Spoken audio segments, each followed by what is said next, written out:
It's just the most and more sophisticated way of doing it. But I don't. Let's hold that for post class because I want to really get into the reason most everybody came. But we can build about that certainly. Thank you. I appreciate you. Cool. No problem. All right, y'all. Let's get cooking. Where's my? Let me pull this up so we can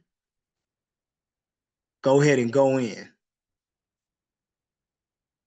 see. Iroquois Confederacy. All right. So first and foremost, I just want to ask, being 100% honest, no doubt you're not going to get chastised at all whatsoever. I promise. Just want to ask, who in here is having trouble qualifying that the so-called African Americans or Black people in the States today are American Indians? Anybody? I don't mind. Now y'all need to speak up. Keep it above. All 37 people don't think they American Indians. Just gonna keep it above. Y'all think y'all Black? Anybody? I'm not Black. I think I'm Black. You said you think you're Black, DeVar? Yeah. Okay, cool. I don't know what other race to claim. I got you. No problem. Elijah, you think you're Black? You think you're African American?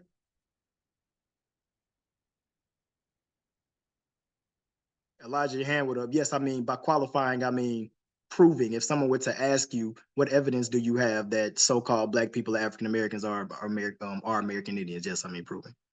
Elijah, your hand is up, but your mic is still muted in case you wanted to ask a question. Nobody else? Just DeVar? My grandmother said she's an Israelite. She is watching with me. I'm still studying, but I don't claim anything until I can come. That's wise. That's wise.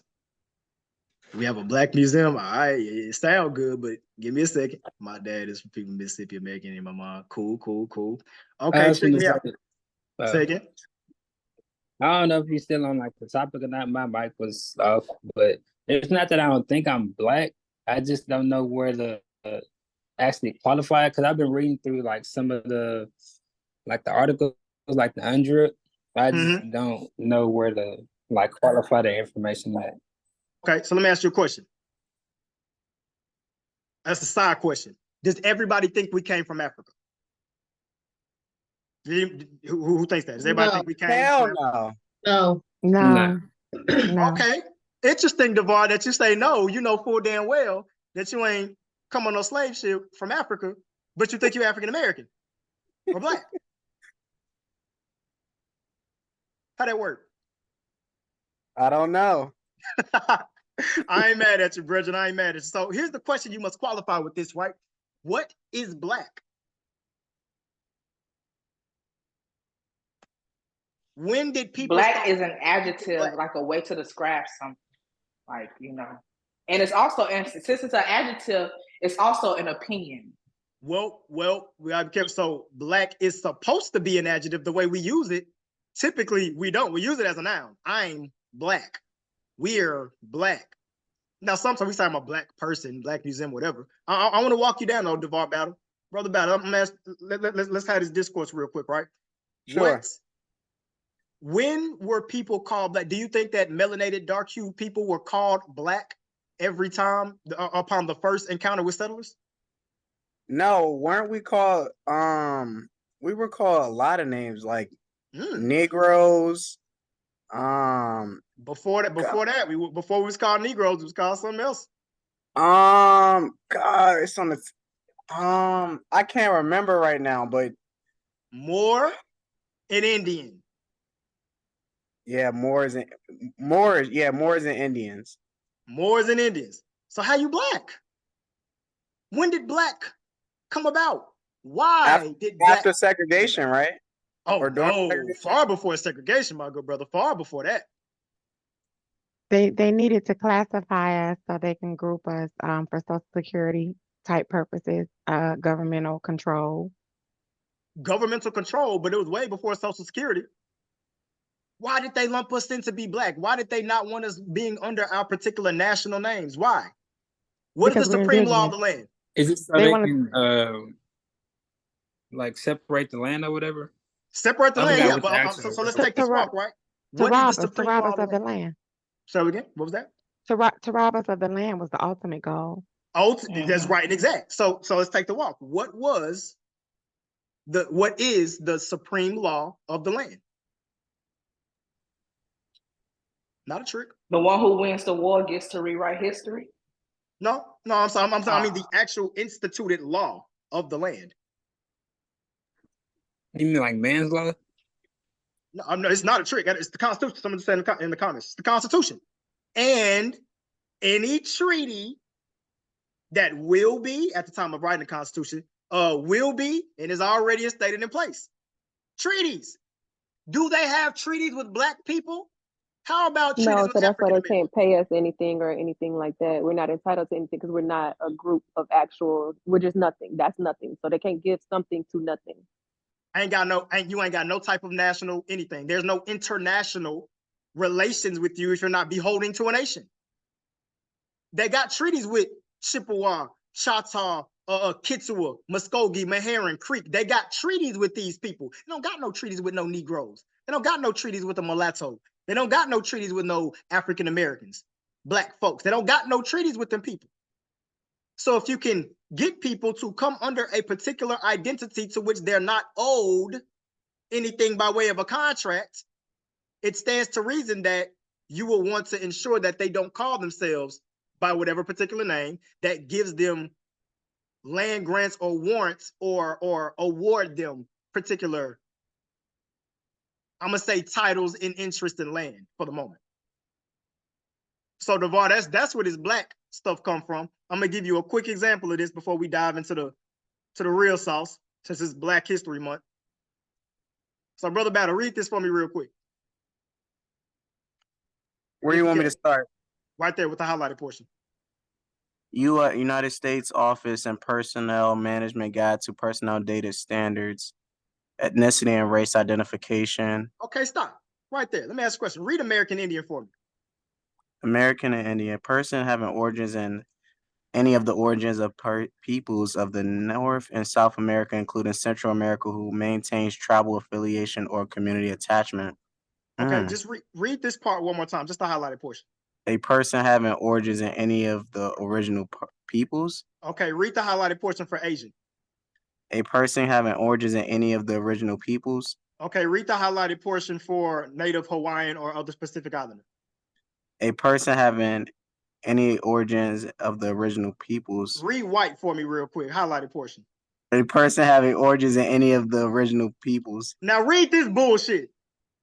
A person having origins in any of the Black racial groups of Africa. How you the original man and you don't come from any original people? Why is one not like the others? Right. Calling yourself Black is denationalizing and disenfranchising you and your people.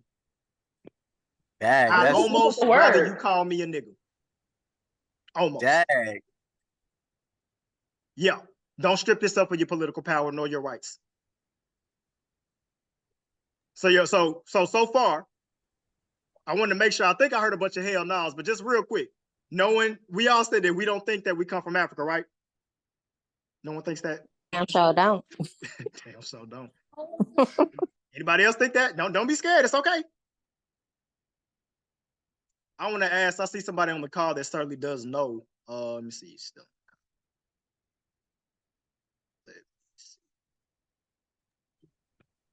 Where did she go? She's okay, cool. I'm asking her. All right. Miss Shalita, can you unmute your mic real quick, please? I want to ask you a quick question. Okay. Were you in the United States military, in the Navy specifically? Mm-hmm. That's where I met this young lady. She's so intelligent. Love her to death. So let me ask you a question. When we were out to sea and supplies were getting low, what evolution did we have to undertake? What had to happen? We had to have a RAS. Oh, well, RAS, what does a RAS stand for? Replenishment at sea. Oh, so not funds, but supplies were getting low. So there was another ship that had to pull up alongside us and shoot us supplies over. Mm-hmm. You ever heard any history in the Navy or could even rationalize how it was possible for a wooden ship to do that in the 1600s? No, It went okay. way. It went that ain't possible. Probably not right. Okay. Would you contend that the nuclear aircraft carriers that we were traveling on, probably moved a little faster than wooden ships? Yeah. Okay. What would you say? Just in blank. You don't. I don't need a right answer, but if there's no land in between the ivory west coast of Africa and the Caribbeans, no land in between there, about how long do you think that would take? I don't know, an aircraft carrier. It's not. I don't really care about which answer you give. I just want to know. I'm about to ask a comparative question in a second. I don't know because I don't know on the map, so I'm gonna say 2 days. 2 days? You think it's gonna take 2 days to go from ivory west coast of Africa to the Caribbeans? That's a mean ass flank, Bill. If we going there. But so even there, right? Just for comparison, right? How long do you think it would take a wooden ship that doesn't have 2 engines and 2 steam rooms for fucking ever, right? So you have a wooden ship with no land to go pull up into port to restock supply. So they went from start straight to destination. Ain't no pit stops or nothing. So they don't have an ability to, even if they had the ability to take another ship, go out, meet them halfway, and shoot supplies across. So both of them are going to take months and months and months and months. No refrigeration on board. Sure, they had salt to preserve some things, but supplies got low. We know that some have already written that they jumped off ship because they knew death was better than bondage. So we have that in effect. We have people dying due to poor living conditions. They couldn't replenish anything at sea, minus the cargo as well as the crew itself. And they're taking, let's even pretend that 10 continental Africans made it each voyage. That means you took enough trips back and forth over months, damn near a year, every single fucking time, enough to populate not just the Hispaniolas, the Caribbean, South America, and North America. Are you fucking Make it make sense. Make it make sense. Please. Never mind the fact that we can go directly into Columbus's diary where he mentions the people here look not much different than the people that we trade with in Ethiopia, but he did make distinguishing features between the build and the type of, not necessarily hair, but small phenotypical features. They did make a comparison between people they trade with in Ethiopia and the people that they found that he found here. So never mind the fact that first person, right, to pull up, though he didn't even reach the Americas, the Caribbean. He already said there was a whole bunch of dark, melanated, dark-hued people here. Ain't no fucking way in hell you made enough voyages on a wooden ship with no replenishments at sea, no land in between them, to populate North America, South America, the Caribbeans, and the Hispaniola with the melanated people that we say are indigenous there. You didn't do it. I've never thought about it like that. And to think that I was on a ship for like 9 years and knowing like no, I never even like put that into perspective. Like, ain't no way we got from there. Yeah, no. It didn't happen. Not for them to make enough voyages back and forth to populate these places. Did a transatlantic slave trade happen to where people were taken from the ivory west coast of Africa and distributed among the Caribbeans? Yes, that certainly did happen. I will never fix my face to say that didn't happen. I'm going to say I really want to say less than 10, but I'm going to say 10 to be generous. Less than 10% of the melanated population in the Caribbeans and Americas came from continental Africa. Now we have certificates. We have not just receipts. What do you call them? The bill of sale for cargo that was traded on certain coasts and ports. We have bill of sales that we can qualify this as well. But I don't want to spend too much time on qualifying because we all already agree. We know for a fucking fact that not all of us come from no continental Africa. Probably everybody on this call don't. Most likely.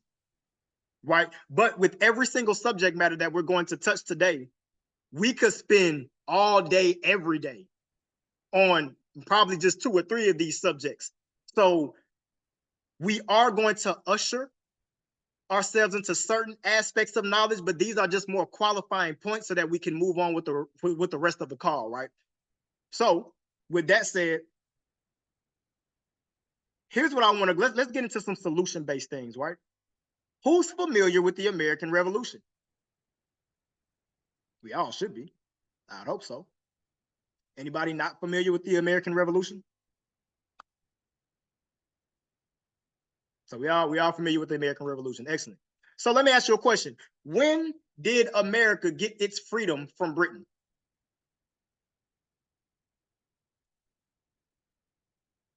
Anybody? Who knows? When was America born? They say. We didn't is an interesting take. I like that, but we're gonna hold that for now though. We definitely still getting pimped for sure.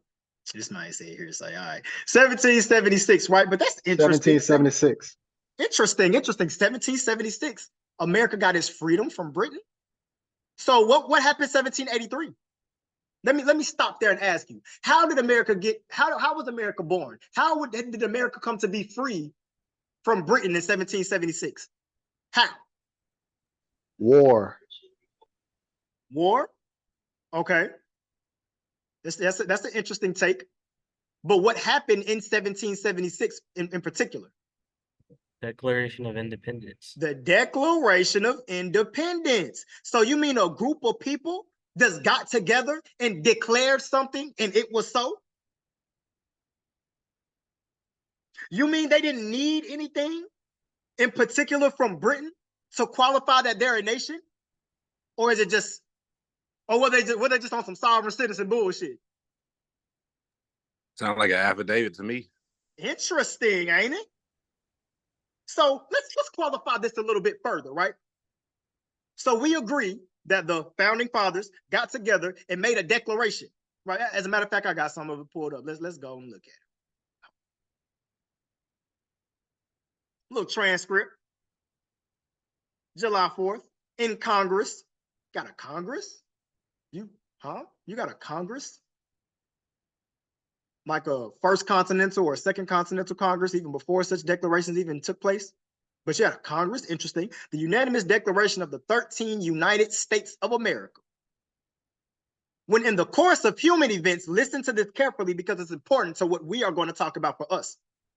When in the course of human events, it becomes necessary for one people to dissolve the political bands which have connected them with another and to assume among the powers of the earth the separate and equal station to which the laws of nature, natural law, and of nature's God entitled them, a decent respect to the opinions of mankind requires that they should declare the causes which impel them to separation. So because we don't need to read the entire anything, right? We know the beginning, right? We hold these truths self-evident that all men are created equal and endowed with by their creator certain unalienable rights amongst their life, liberty, pursuit of happiness. We know that, right? To secure these rights, government is instituted amongst men. So we don't even need to read the entirety of the Declaration of Independence. What's my point here? If America became free and they were under British rule, they said they went from the 13 colonies, the Virginia Company, the settlement, right? They went from the 13 colonies to being an independent nation in their own right. So you didn't need no judge to sign off on shit. You didn't need the president to sign off on shit. No monarch to sign off on nothing. Parliament to say nothing. You didn't need that. Now, in the spirit of fairness, right? This was 1776. So let me pull you to 1783, the Treaty of Paris. And this is a treaty signed 1783 between the American colonies, so now they call them American colonies, and Great Britain. Ended the American Revolution and formally recognized the United States as an independent nation. So this is like formal recognition. There was something signed by Britain to say, hey, now we're going to recognize you as such. We're no longer going to expect certain things outside of this new contract that we created from your charter to do X, Y, Z. We're no longer going to expect that from you. Right? So what's my point? Was America born 1783? Is that when they got their independence from Britain, or was it 1776? What do y'all think? What y'all think? When was America born? When did America get its freedom? What makes a nation a nation?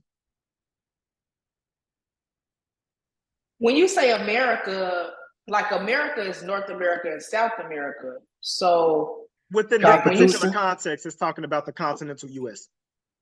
Oh, the United States. Well, the United States is a corporation. So, well, like the United States of America is not.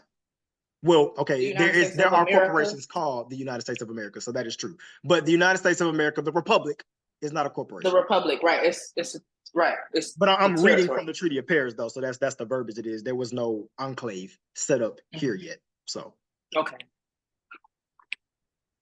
So we're saying 1783. We think that's when America got its independence from Britain. That's what we think. Yeah, it said it recognized the United States as an independent nation. Interesting. I like that. Stay right there, brother Battle. I got something for you. Hold on. Where we at? Where we at? Where we at?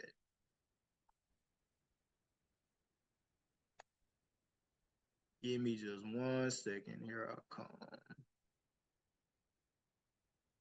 That's 1783, right, Battle? Yep. Read this here for me, please. France recognition of the independence of the United States, 1778. France recognized the United States as an independent state of February 6, 1778, when France's Secretary of His Majesty Council of State, Conrad Alexander Garrett, and American commissioners Benjamin Franklin, Silas D. So hold on, they got a Congress, they got consulates set up, they got commissioners, they got people that the what you call ambassadors and everything like that set up. They got international trade and contract. What is the what does it take for a nation to be a nation? How is one nation recognizing another entity as a nation at 1778, 5 years prior to when Britain acknowledged them? Because they weren't independent? Well, why would they acknowledge them as a nation?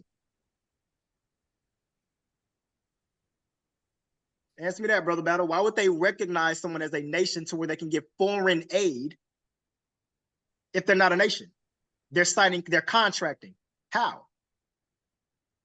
How are you recognizing somebody as a state that's not a state? Right, because it's a nation. So how is it an independent state?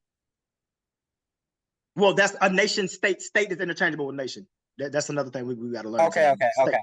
Yeah. Okay. You said France why or how? Both. That's a beautiful question of why, but both. For trade? Trade was certainly, I love that. Trade for sure. That may be the why, but the fact of the matter is, regardless of the how and the why, actually, those are still great questions. They recognize them as a nation state. Who else recognized them as a nation state?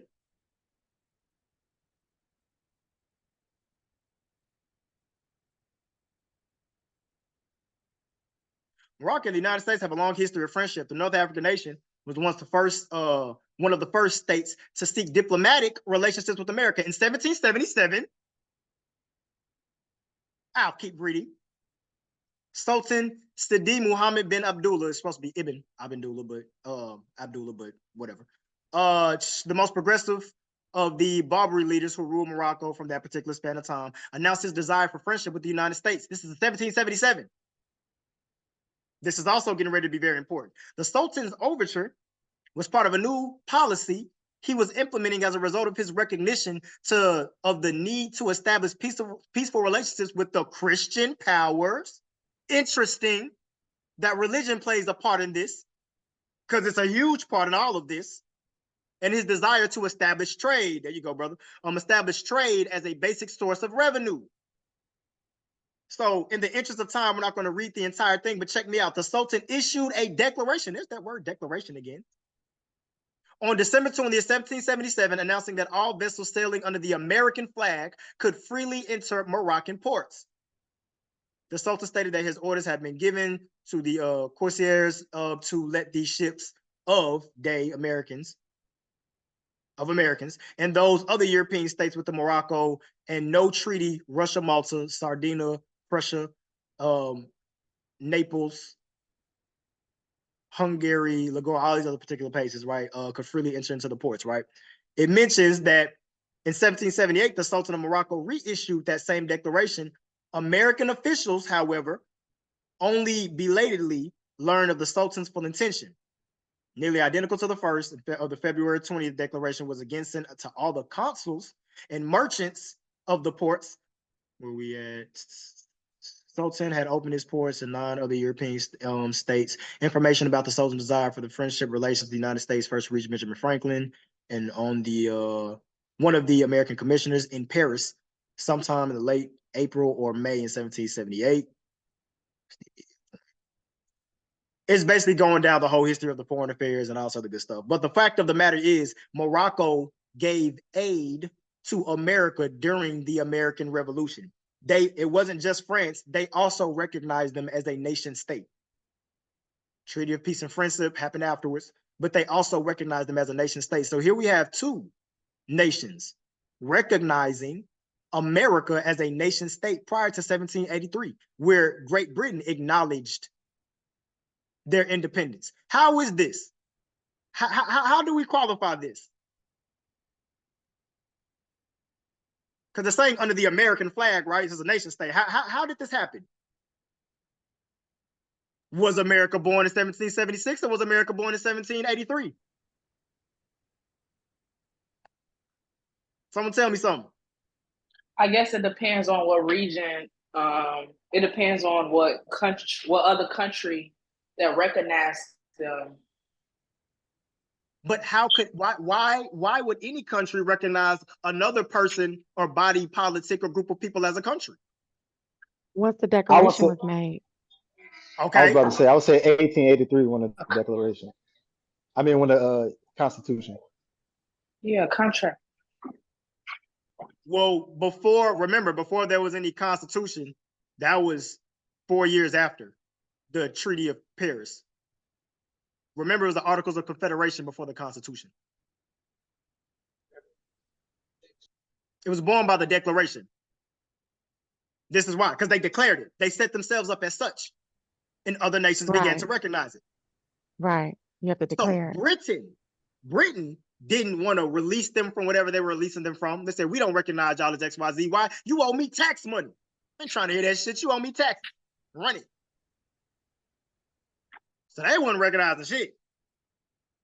But they channeled their future inner Dr. Umar. Why do we need white people paperwork? That's the point. You don't need nobody to tell you shit. You make a fucking declaration. I don't need your permission to be free. What's the Declaration of Independence say? We hold these truths to be self-evident. We can run our own government if we fucking want to. Because you on bullshit right now. We don't want to contract with you no more. Does anyone not see this? Did anyone not see this in translation, in transition? I have a question. Yes, ma'am. Okay, so basically they were a country before just owned by Britain, right? And then okay. I'm a little confused. They were not a country. They were colonies that had a charter set up because they had permission to come and settle their church. We're going to prove that in a second. As a matter of fact, we'll go ahead and do it right now because I'm like that in real life. I got you. Hold on. I ain't had this pre-prepared.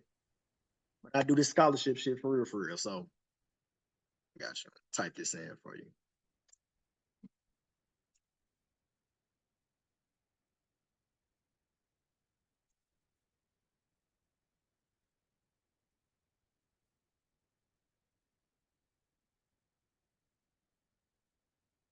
All right, share screen. Let me know when you can see this. We see this? Yes. Okay.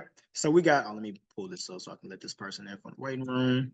So we got in the original charter, so it was a charter, right? Granted by King James to the Virginia Company, you know, that first pilgrimage, so to speak, where people were coming over to settle, the settlers coming, right? King James to the Virginia Company on April 10th, 1606. The first motivation was to colonize the New World, mentioned in its spread the Christian religion. Why is that? Do we know that the church collected taxes for the crown? Still do to this day, am I correct? Fucking right. What is the crown? Whatever monarch or government is in power. Okay. A church tax is a tax collected by the state from the members of such religious denominations to provide. That's why church and state is a thing, though. Financially support churches and the South. I'm not talking about that, but it's mentioning clergy. I don't want to get too deep into the history of the church and state and anything like this, but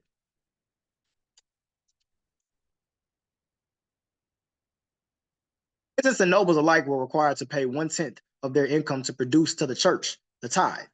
Although exempted from the tithe, the church was required to pay the crown a tax called free gift, which it collected from the office holders at roughly a 20th, right, of their price for office. So, but what the church was all about was why did King James commission the Virginia Company? And they say, hey, come under the Christian rule. What was the Crusades about?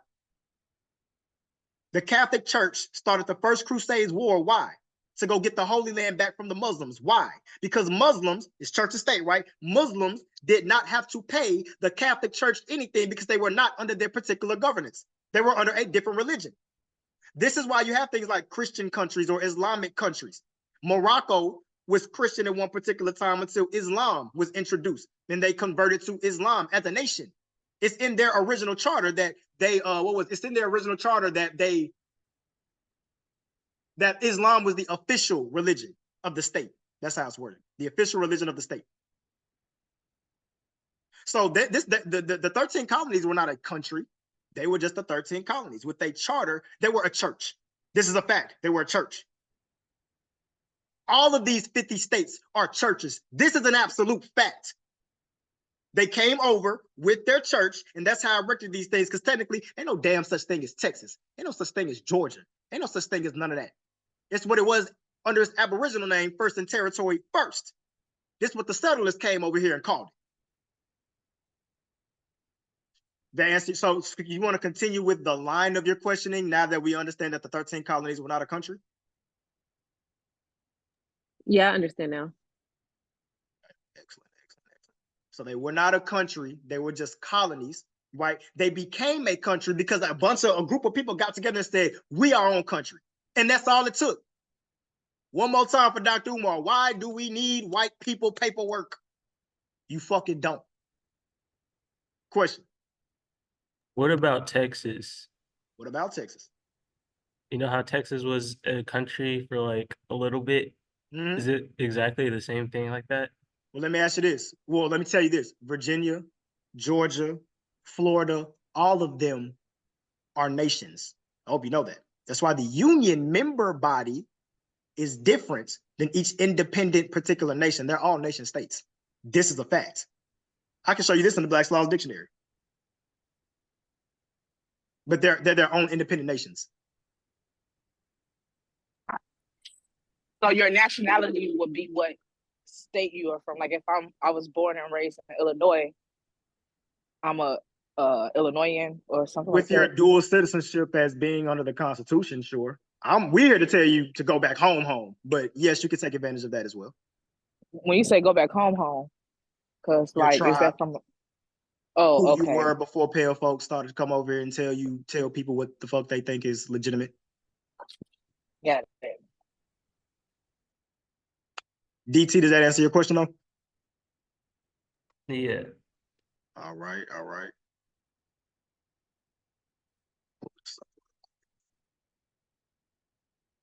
Okay, boom. So what I want to make sure yes, I said tribe. Who you are as an indigenous Aboriginal person, your tribal government. Are you Kituwa? Are you Meherrin? Are you Muskogee? Are you Creek? Are you Chippewa? Are you one of the 6 people from the Iroquois nation? Are you Arawak? Who are you? Who are you before the pale people with their religion came over and said, this who the fuck you are? I'll never holler told it for none of them. Go ahead. I'm sorry. Okay. What if we don't have like traces of that? Can I just pick one? Well, actually, yes, we're going to get to that in the address, but only you can. Pale skin folks can't. And that's also in it. Okay. But you will have access to it, but you have to do what's called your genealogy. Mm-hmm. Right? So DNA is bullshit. Do we all understand that DNA tests are 100% bullshit as it relates to tracing your lineage? Do we know this? Yes. Mm-hmm. Okay, wonderful. We don't got it. If Yes. you don't, you can let me know. We can do that. Yeah, I was gonna say I didn't know that. You say again? I was gonna say I didn't know that. I was gonna ask if that was like a step in genealogy research. DNA is bullshit, bro. Bullshit. I have to say this real quick on DNA before I get to the genealogy for the system. I really want to say so much about a DNA test for lineage, but I know two sets of twins that did they fucking ancestry.com. How the fuck they come up with different shit? Not to mention, read the fucking fine print and they will tell you this shit is damn near for entertainment purposes only. Wow. Facts. Don't nobody read the words in there.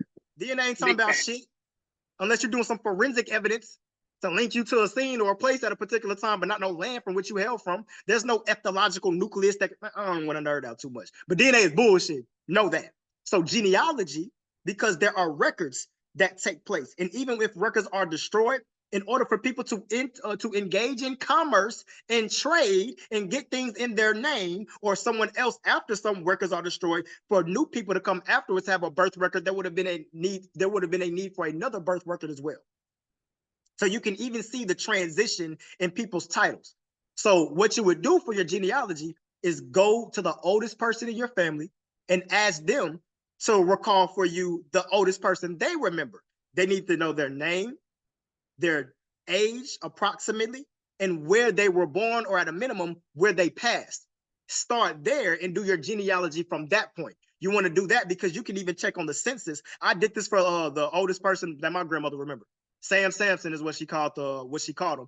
Her great-great-grandfather, who was it's my grandma. So she said he was 100% Cherokee. Grandma, you 100% Cherokee. Fuck. But anyway, so 100% Cherokee, man. And you could see the census where they said Cherokee, same address, same person.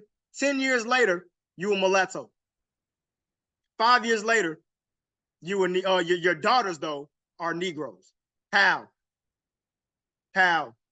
So that's how you conduct your genealogy though. You don't do no damn the Dawes roll is slick bullshit too. But we'll get into the Dawes roll though a little later. It's useful, you can leverage it, but it's a lot of settlers of so-called European descent on there as well.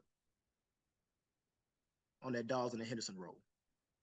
But we'll put that to the side real quick, right? So the ultimate point I'm getting at is that you do not need anybody to recognize you as anything for anything. You get together and you make that declaration. Things are self-evident indeed, right? So what I want to get into is kind of knock this out the way real quick. Is let's do this. Somebody tell me what the definition of an Indian is. Where do we get the idea of what an Indian is? What's an Indian? Is it a political term? Is it a legal term? What is it? It's a political term. It's a political and a legal term. Because notice on the SF 181 form, you know what that shit didn't say? It didn't say Native American. It said American Indian. It's the reason for that.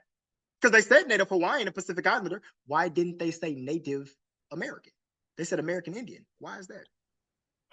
Because Native American just mean like you were born here in America, but doesn't mean you're necessarily indigenous or the original peoples of America. And like Native don't even mean that. Native don't even mean you were born here in America. I got you. Let's rock out. I got you. Okay. So look at this definition here. Indians. Indians, the Aboriginal inhabitants of North America. This is a Black's Laws Dictionary. It's a law dictionary. And case law citing it from dumb long ago. So that means people in Canada, Mexico, Jamaica, like anybody in North America, like the original people in the Western New World, from this particular case law's disposition, from what they're talking about in this case law, that would be an Indian.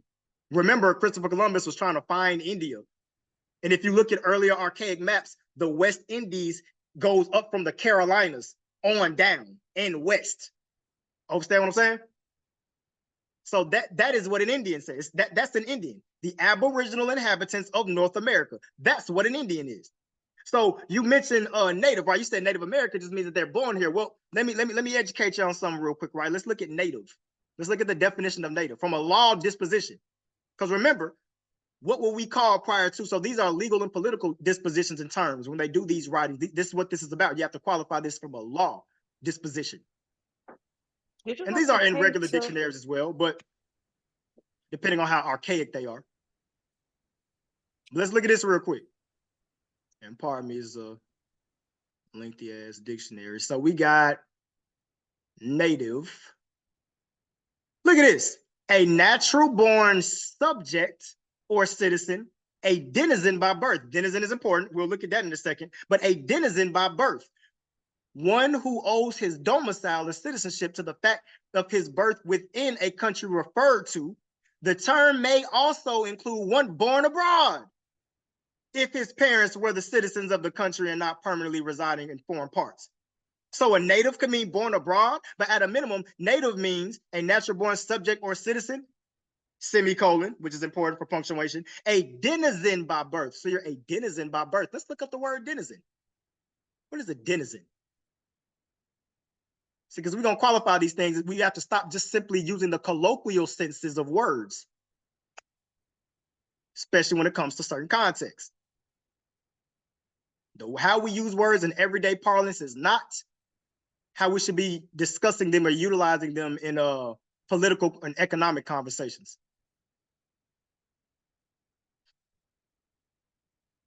All right, denizen. So remember, native means a denizen. What is a denizen? And it says in English law, but we're going to qualify this further though. A person who, being an alien born. So native is a denizen, and the denizen means alien born, which is why the other part of the native, the definition for native, meant born abroad. So you're alien born. Native ain't indigenous. Native don't mean Indian. It don't mean that. Alien born, right? Letters patent to make his English subject a high and incommunicable branch of the royal prerogative. A denizen is in a kind of middle state between alien and natural born subject and partakes in the status of both of these. The term is used to signify a person being an alien by birth, has obtained letters, patents making them an English subject. The king may denies but not naturalize. Amen. Is going into all of that, right? But when I first read this to a pale skinned person that thought he got off, because pale skinned people love to run around this motherfucker telling people, just very European in nature, who we are or who we're not. You just run around telling people where they come from, who they are, who they're not. You young as hell on this planet. Shut the fuck up. You don't know shit. But anyway, they want to say, that's English law. This is America. Okay, goofy, let's read it. In American law, a dweller, a stranger admitted to certain rights in a foreign country. You foreign to this shit. From a lawful disposition, right? A stranger admitted to certain rights in a foreign country, or as one who lives habitually in a country, but not a native-born citizen, one holding a middle state between alien and natural-born subject. There goes American law for you. I have a question. Yes, ma'am. Okay, I think I'm a little confused with this. So, do they have this in place because of how it's stated with native, if the parents are citizens but you were born abroad, so that makes the child the alien because they weren't born where their parents were? If you're alien born, yes, you'll be alien born as it relates to a specific subject. Yes, you'll be alien born. And it's not even necessarily where your parents were born, necessarily, right? Because you could be a natural born subject, or you could just be a subject citizen. So let's say somebody was born in, I don't know, let's say Ghana. Someone was born in Ghana, right? Mm-hmm. But they end up being naturalized, and now they're a subject citizen, let's say, of Brazil, right? And for whatever reason, they go back. So they're citizens of Brazil now, mm-hmm. right? And they go back to Ghana and they have a child. That child would be because remember you said from where their parents are born. So that child wouldn't be alien born to Ghana, but they would be alien born to Brazil. But still could have the eligibility for citizenship in Brazil. Okay, so I'm gonna use me for an example, okay, because I wasn't born here. Okay. So I was born in Germany, mm-hmm. and my parents are from here. Mm-hmm. Okay, so that makes me alien to here? From a natural born disposition, but let me ask you, were you born on American territory in Germany? No. Okay, so then you would And I would have to know the rules for the Republic of Germany. I would have to know the rules because they may have different ones. But it sounds to me like if we employ the same system set up here, I would say, again, we need to know the rules of Germany. But I would say that you would be alien born to America, yet you would still be a citizen of America. And we know this, I mean, you're military, you gotta be a citizen. Yeah, of course, right. So I guess I'm just confused as to how Native is saying this, that you're born somewhere, but then you're alien. How are you one and the same? Okay, so that's a beautiful question. That's what I mentioned earlier, right? Colloquial uses of terms. There's a disconnect in your mind because of how we use the word native colloquially. You've grown up with a certain disposition about what native means, but now when you take it from out of context of everyday parlance to a law disposition, right? Then it means something different. Let me give you a small example. Someone, I'll do them both. I don't mind. Anybody familiar with the Islamic doctrine? Anybody familiar with Islam to any degree? I know my students hear me say this all the time, but I'm gonna run it down real quick. Anybody? No one's familiar with Islam, the story of Prophet Muhammad. So we say Prophet Muhammad was what? What was, as it relates to reading, Prophet Muhammad was what?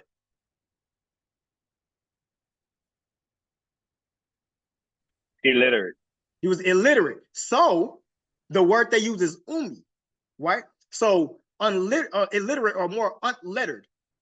Now, from an English disposition, this is why we can't affix an English disposition to an Arabiya Fusha culture, a word, because ethnology is important when it comes to discerning a word's meaning as well. It's not just etymology, there's ethnology that goes into it as well, right? So from an Arabic or Arabiya Fusha disposition, Ummi means unlettered or illiterate, but illiterate doesn't mean you cannot read at all. When someone is calling you Ummi, that means you can't read in a particular dialect, a scriptural dialect. You can't read the thing in front of you. But this doesn't mean you can't read or write at all. So then we get into some very interesting concepts with this, because if Prophet Muhammad was Ummi, that's why he told him to ikra, or recite, right? Read it in your own lakuyim, your tongue, right? Read it in your own tongue, or recite this, in your own tongue, because the book, the words in the actual Quran, you couldn't read it.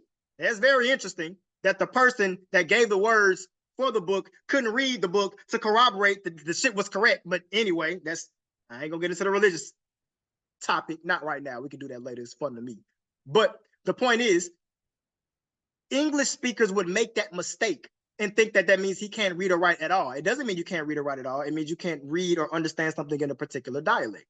Or even we take the word virgin, right? From a Phoenician, i.e. Hebrew, but Phoenician disposition, a virgin could be an unmarried woman, a woman being courted by an older male. But you see, if you're not married in the Phoenician culture, a Hebrew culture, it was said that you were not supposed to be deflowered, meaning it was assumed that you had not been deflowered. If you weren't married, that was against the culture. So now us English-speaking people would think, oh, virgin means you haven't had sex. That's not necessarily true. It meant that you're an unmarried woman. And if you were unmarried, you were not supposed to have had sex. So we will walk around thinking that Mary didn't get her cheeks beat in by Joseph. Absolutely, Joseph was hitting it. Facts. It's an absolute fact. But she was a woman being courted by an older male. But see, you can't affix an English disposition to a Hebrew or Phoenician culture. So what we did is we speak in everyday regular speak amongst our peers. We grew up with some idea of what a Native American is, or we use native in certain contexts, but when it comes to law, you cannot take your understanding of the word native as it relates to everyday parlance and then try to insert that into the legal disposition of it. Hence why it says in American law, that's what this means, not in everyday colloquial speak. That's the problem. That's the friction you're kind of having in your mind about it. Native does not mean original to. Indigenous or Aboriginal means original to. Native does not. That makes sense, Shalita? Yeah. Are you just telling me yes, or you actually it makes sense? No, it makes sense. Right. You know, I'm gonna ask questions until I understand. True. All right, excellent. I have a question. Yes, ma'am. Now, would that exclude a person like Shalita would that exclude her from like how would she go about claiming her nationality or her Indian rights? She's an Indian.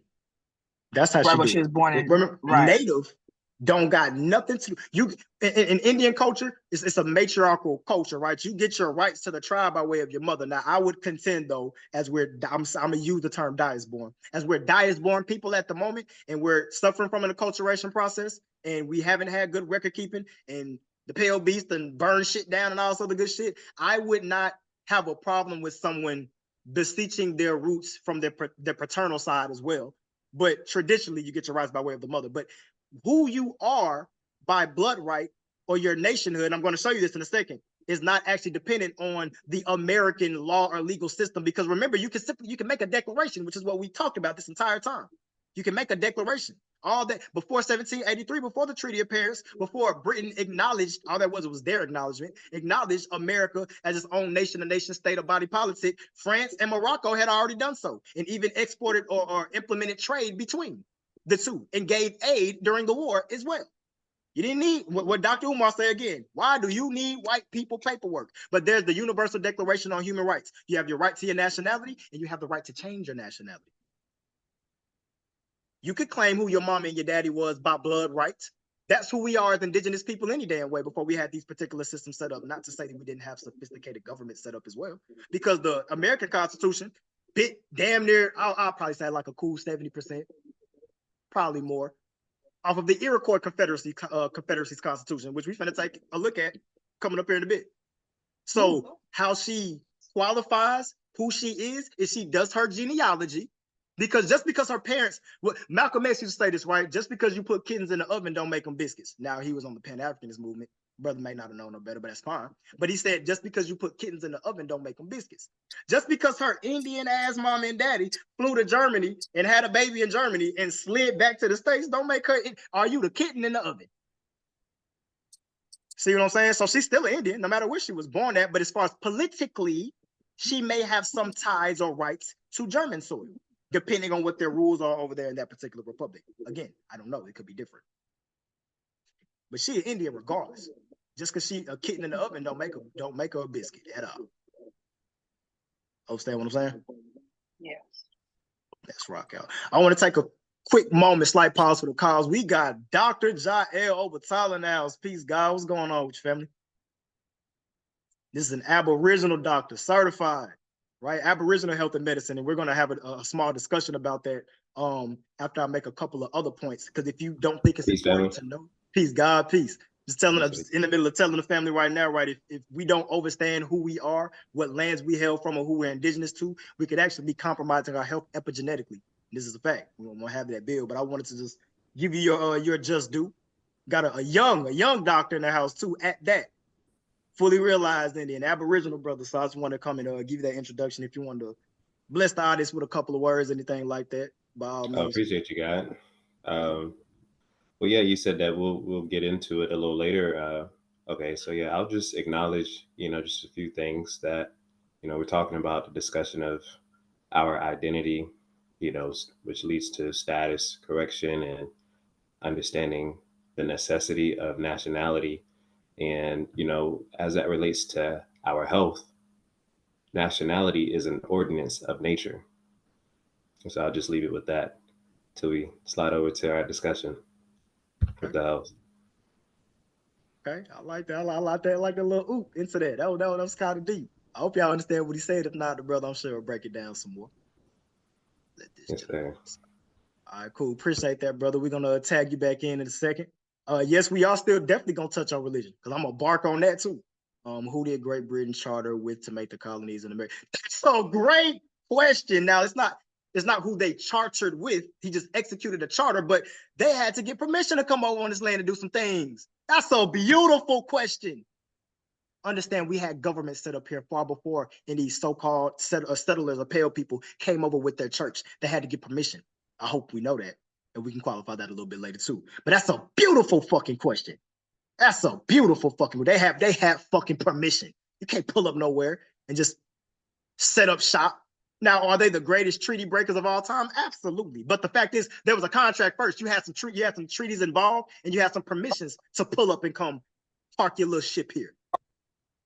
Right. So let's get right. Let's get into this Iroquois constitution real quick, because I want to show us, right? So I'm gonna give a slight review on this in just a second. I'm gonna pull up this constitution though. All right, let's get right. Beautiful, beautiful, beautiful. All right, Hey, Coach. share screen. Yes, sir. Real quick. So I know you said you go from your mother and father, but what do people that are adopted? So like you How get. would you go about your genealogy? Mm-hmm. I would tell you from my limited understanding on this, it would be certainly difficult because you do need to start with. If you're adopted, you have some adoption. If does someone have any adoption records? Like these are the people that set you. So you have access to names from your bloodline. Oh no, I don't. You have no access to them. That you know of, you have no access. Well, that I know of. So if someone was at an adoption agency or form, it stands to reason that somebody would have had to bring the child there and had a record of whoever brought the child there.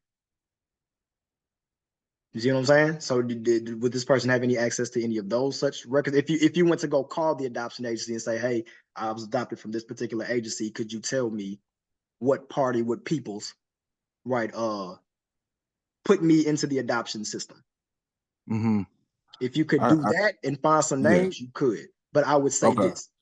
Remember we mentioned, I'm going to use the term diaspora. Since we are dias-born, remember, you have your right to your nationality and you have the right to change your nationality. Remember, when was America born? Was it 83 or was it 76? They was operating as a real deal body politic since 70, I'm gonna say 76, but since 77 was the first, engagement and contract. But I'm gonna say it again. Word of Dr. Umar, why do you need white people paperwork? You fucking don't. Right. So you can, I would say this. Was this person born in Illinois? Yep. No. New Jersey. Jersey. Okay. People migrate and move all the time, but I will say that people that tend to be from certain areas, you can kind of clock them. Like people along the Nile, right, Mississippi, and a little bit north of tend to be Choctaw people. People in the southeastern territory tend to. It's a mix between Creek and Cherokee, typically. Right, people in the Virginia and a little bit north may be Meherrin.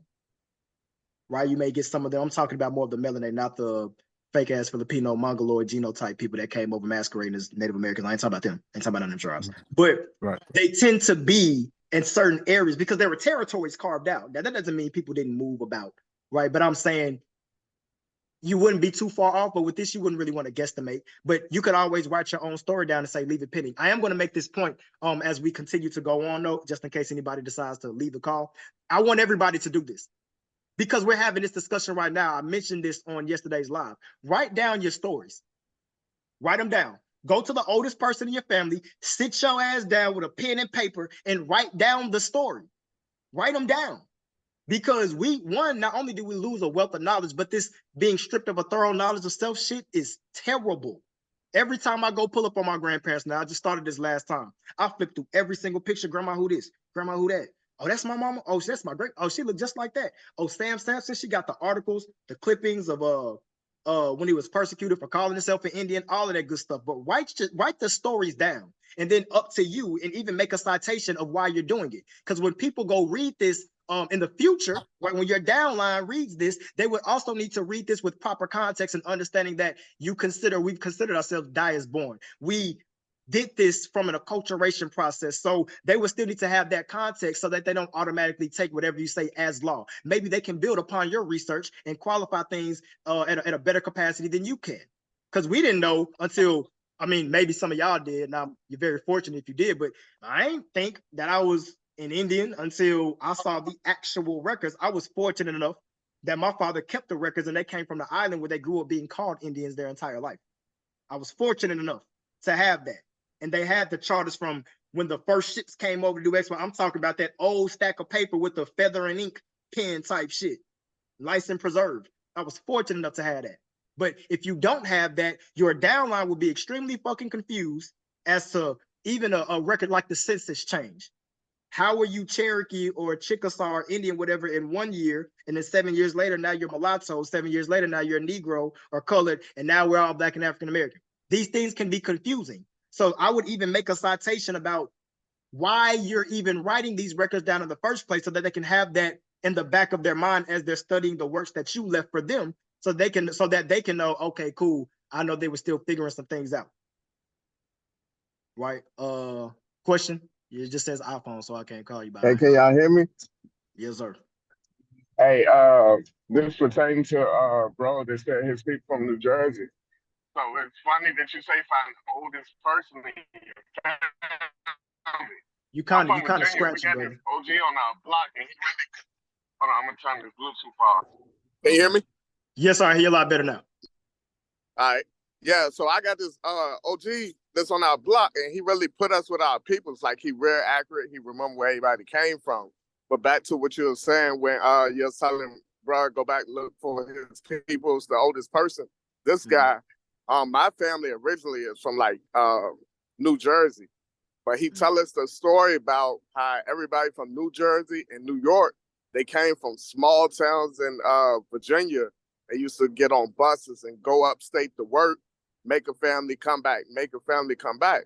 My father from New Jersey or Philadelphia, and it's just been the same thing for decades. So I'll say start there, like find somebody, and if they start hitting around Virginia and North Carolina, you might be in your area. What's up? Appreciate that, man. Yeah, because they was that her mother was from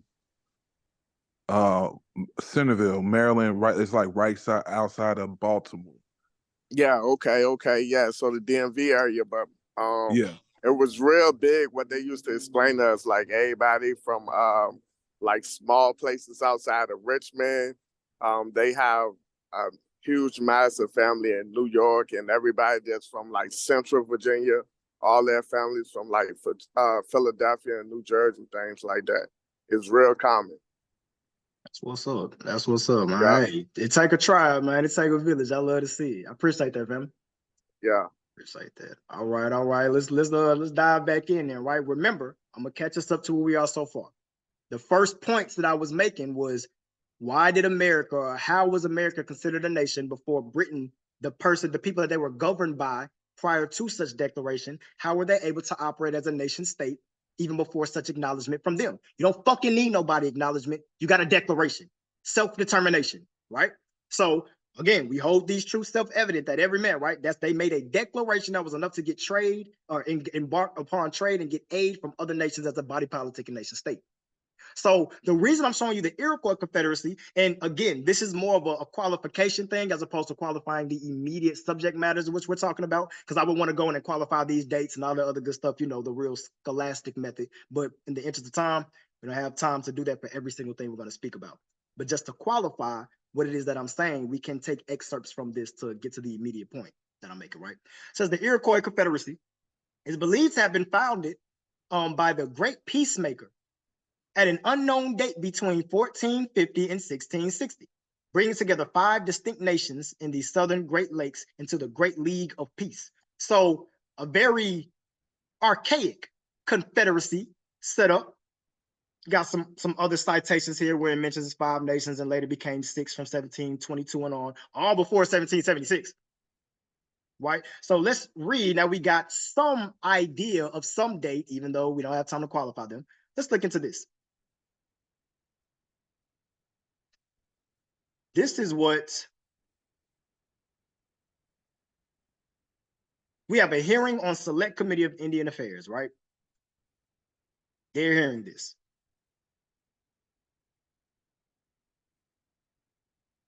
Just to read this, and I'm doing this for a reason. Statement by some particular gentleman, right? The chairman, the committee will come to order this morning and the Select Committee will consider the Senate Congress Resolution 76, a resolution to acknowledge the contribution of Iroquois Confederacy of Nations in the development of the United States Constitution, and to reaffirm the continuing government-to-government relationship between Indian tribes and the U.S. states, as established in the Constitution. Right? I would really love to dig into this whole thing, but look at this 395 pages, right? We don't have time to do that. But I'm showing you that to say this is an actual Congress's disposition of what? That there was an Iroquois Confederacy's constitution and their contribution to the United States Constitution. This is important to understand. Now we get into the Iroquois Great Law of Peace, translated by some pale-skinned person, so it's probably not very accurate to some degree.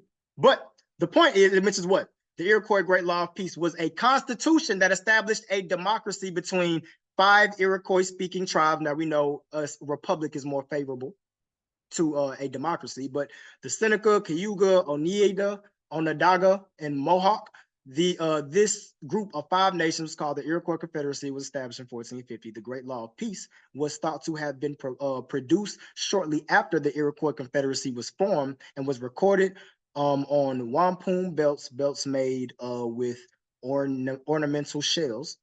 The original purpose of this constitution was to end years of bloody battle between 5 nations. Below are excerpts from the English translation of the Great Law of Peace. So the reason I'm showing you this is that I want to show you that this citation exists so that on your own time, for the interest of time, because we still got to talk about securities, we got to talk about Aboriginal births, we got to talk about a bunch of other things, right? So in the interest of time, I want to show you this so that you can go and read from it for the point that I'm about to, I'll go ahead and make the point now, but I'm going to requalify it later. You can start not only your own declaration, especially when we get to adrip and undrip, you can start not only your own declarations, but when we build our own particular confederacy, right? Because there are already Aboriginal body politics in place. But if for whatever reason you wanted to erect your own or get with your group of people and y'all erect your own, you can take this piece of publication that we know and we've now already qualified, which is why I just took pieces of it. We've already qualified that it influenced the United States Constitution to erect your own. There's nothing new under the sun, right? Take excerpts from things. We say we need to build a particular culture that of common customs to precipitate a culture, right? These are not my original thoughts. I just like how this is appropriated because it makes a lot of sense. Take this practice because a culture needs to be malleable, needs to be flexible, be able to change with the times, right? Because what somebody was doing in the 1600s may not have an answer for a 2024 problem. So take a little bit about what works here, what works there. If this stops working, get rid of that and put this in. But you can use this as a template, so to speak, some archetype of how to erect your own body politic for certain rights and benefits and privileges that we can take advantage of as Aboriginal people. But let's move forward. So just to show you that this is there, I may put this in the recording, the links to all this stuff in the recording so that you can pull it up and read it yourself. Right, so let's go. Here's what we want to do. Move this to the side so I can see. Let's move forward to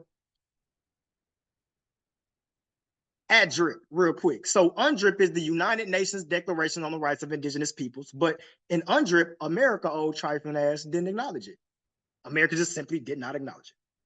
So that had to come up with their own. So this is the America's Declaration on the Rights of Indigenous People. Let's go back to page 30. So scroll up so you can see exactly what I'm doing, right? American Declaration of the Rights of Indigenous People. So here we go, declaration, here we go. You have the right to your nationality, and you have the right to erect whatever type of government it is that you want, and you don't need no fucking people's paperwork. But this is beautiful because in here, they are telling you the same shit. America's telling you, y'all got the right to do all of this shit I'm about to explain.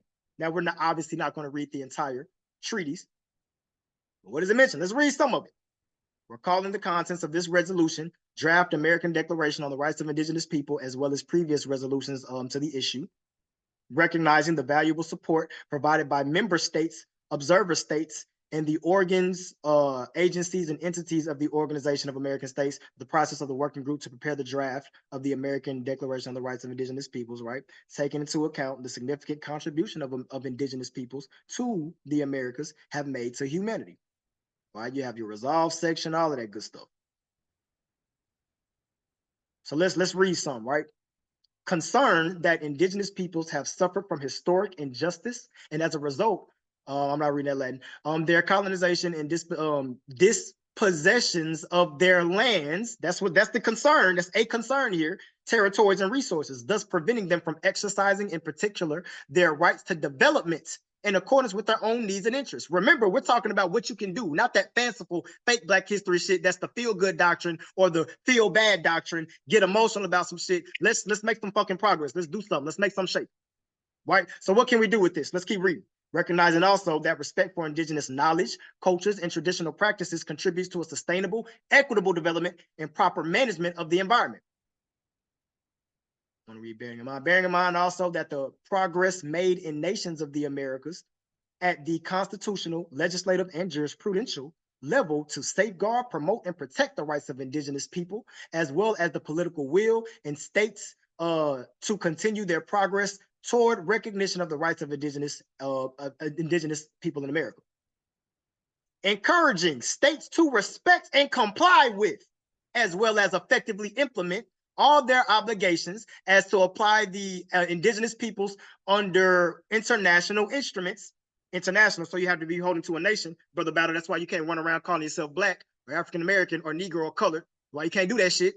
In Constitution and cooperation with the people's concerned. So let's get into some of these articles, right? Let's rock out. Hold on. I'm gonna kind of get to the more effective ones. Full effective observation of human rights. Indigenous peoples and individuals have the right to the full enjoyment of all human rights and fundamental freedoms as recognized in the Charter of the United Nations and the Charter of the Organization of American States and international human rights law.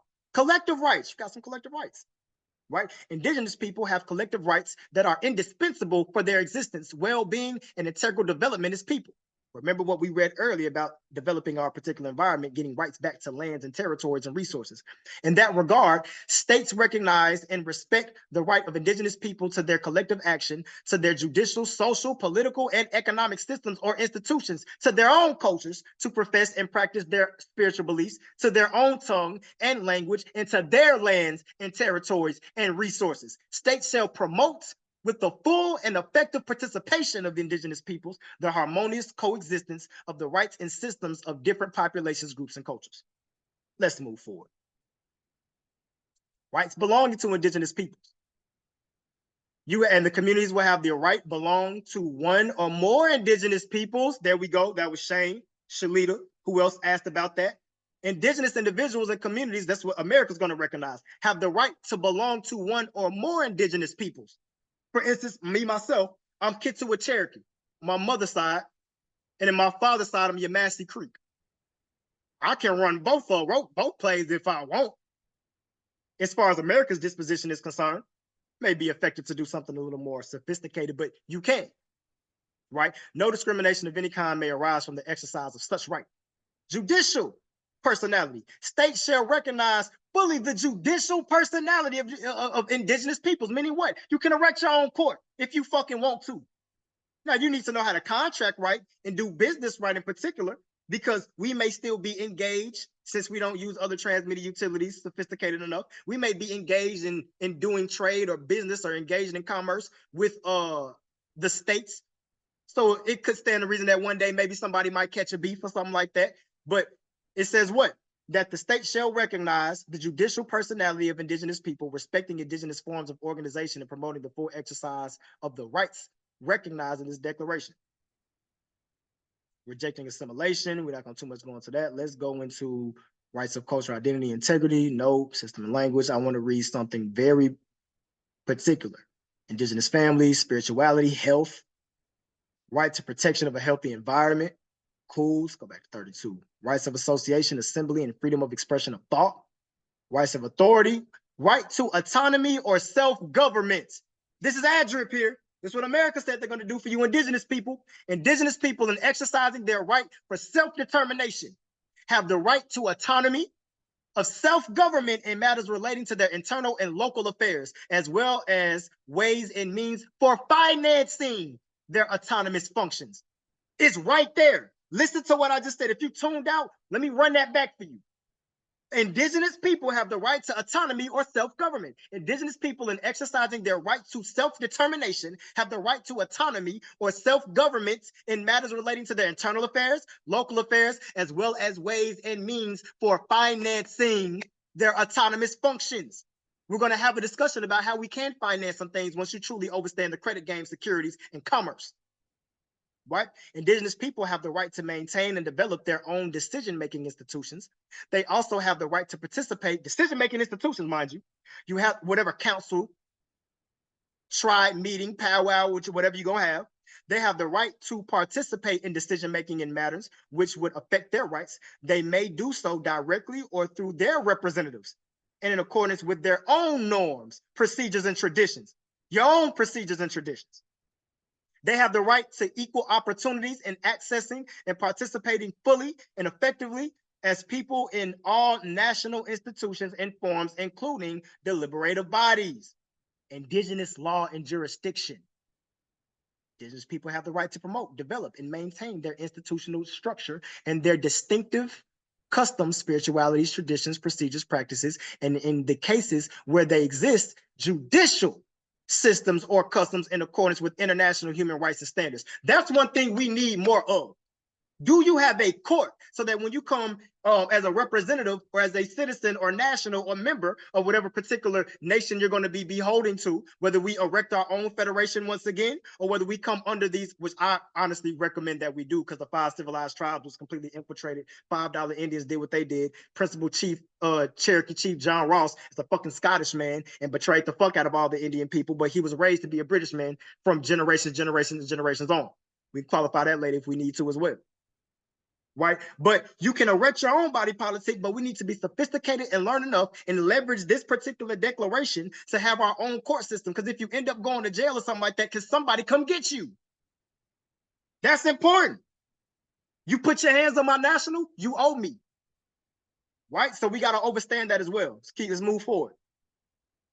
What was this? In the case of judicial system or in accordance with international human rights standards, indigenous law and legal systems shall be recognized. So if you make that shit, remember you have the right for self-government, self-determination, to erect your own judicial system. And what did America just say they're going to do? Indigenous law and legal systems shall be recognized and respected by national, regional, and international legal systems. Matters concerning indigenous individuals or their rights or interests in the jurisdiction of each state shall be conducted in such a way as to afford indigenous individuals the right to full representation with the dignity and equality before the law. Equality on the law is mandatory. Consequently, they are entitled without discrimination to equal protection and the benefit of the law, including the use of linguistic and cultural interpreters. States shall take effective measures in conjunction with indigenous peoples to ensure the implementation of this article. Right? We can keep treaties, agreements, other constructive arrangements, right? Traditional forms of property and cultural survival, right to land and territory and resources. I hope I don't even need to read none of this. You should be able to read the title. Traditional forms of property and cultural survival, rights to land, territory, and resources. Again, in the interest of time, I'm gonna move forward, but I'm gonna leave this link in this drive for whoever wants to get access to that drive. Just reach out to me on the IG page and we can wrap. Right? I'm gonna stop, answer some questions. We're gonna move forward and we're gonna get into this Aboriginal health aspect and disposition. We'll be able to watch the recording. Yes, the recording will be at a later time. Absolutely. The essence of the word Illinois. Okay, cool. You sent a check to your family. This always reminds me of how corporations create their bylaws and act very similarly to the Constitution. They're based on their own little tribes. That's a fact. Right to reject assimilation. Right. right. Please get your ass off the plantation. We need to understand, study every day. Absolutely right. Exactly. All right, cool. So no actual questions, I don't think. Okay. Some seriously sophisticated banking moves. Understand fall. Absolutely. All right, let's get right. What we're going to get into now before we get into this health aspect in a more, because we're talking about how we can leverage what's in place for you as an indigenous person when you come back under your indigenous status, what you can do government-wise, what you can do with your land back. Because once you have land, you know what you can do with land? Somebody tell me what you can do with land that's beneficial to you as far as banking is concerned. Can you put an agricultural lien on the shit? Can you monetize it? Can you open up an extension of credit because you got some fucking land? Yeah, shit get different. When you understand got rights to eminent domain. Anything, you start to do anything. You can build your own political subdivisions like they have everywhere around us. That's a fact. You can print your own money now, technically. You can go to a repository with some type of collateral. You can literally get something minted with your face on it and it be actual currency. This is an absolute fact. You can do that if you'd like to. You have to pay for that service, but you can do that. You can do that now. You don't necessarily need land for that. But we're doing something a little more sophisticated, you know.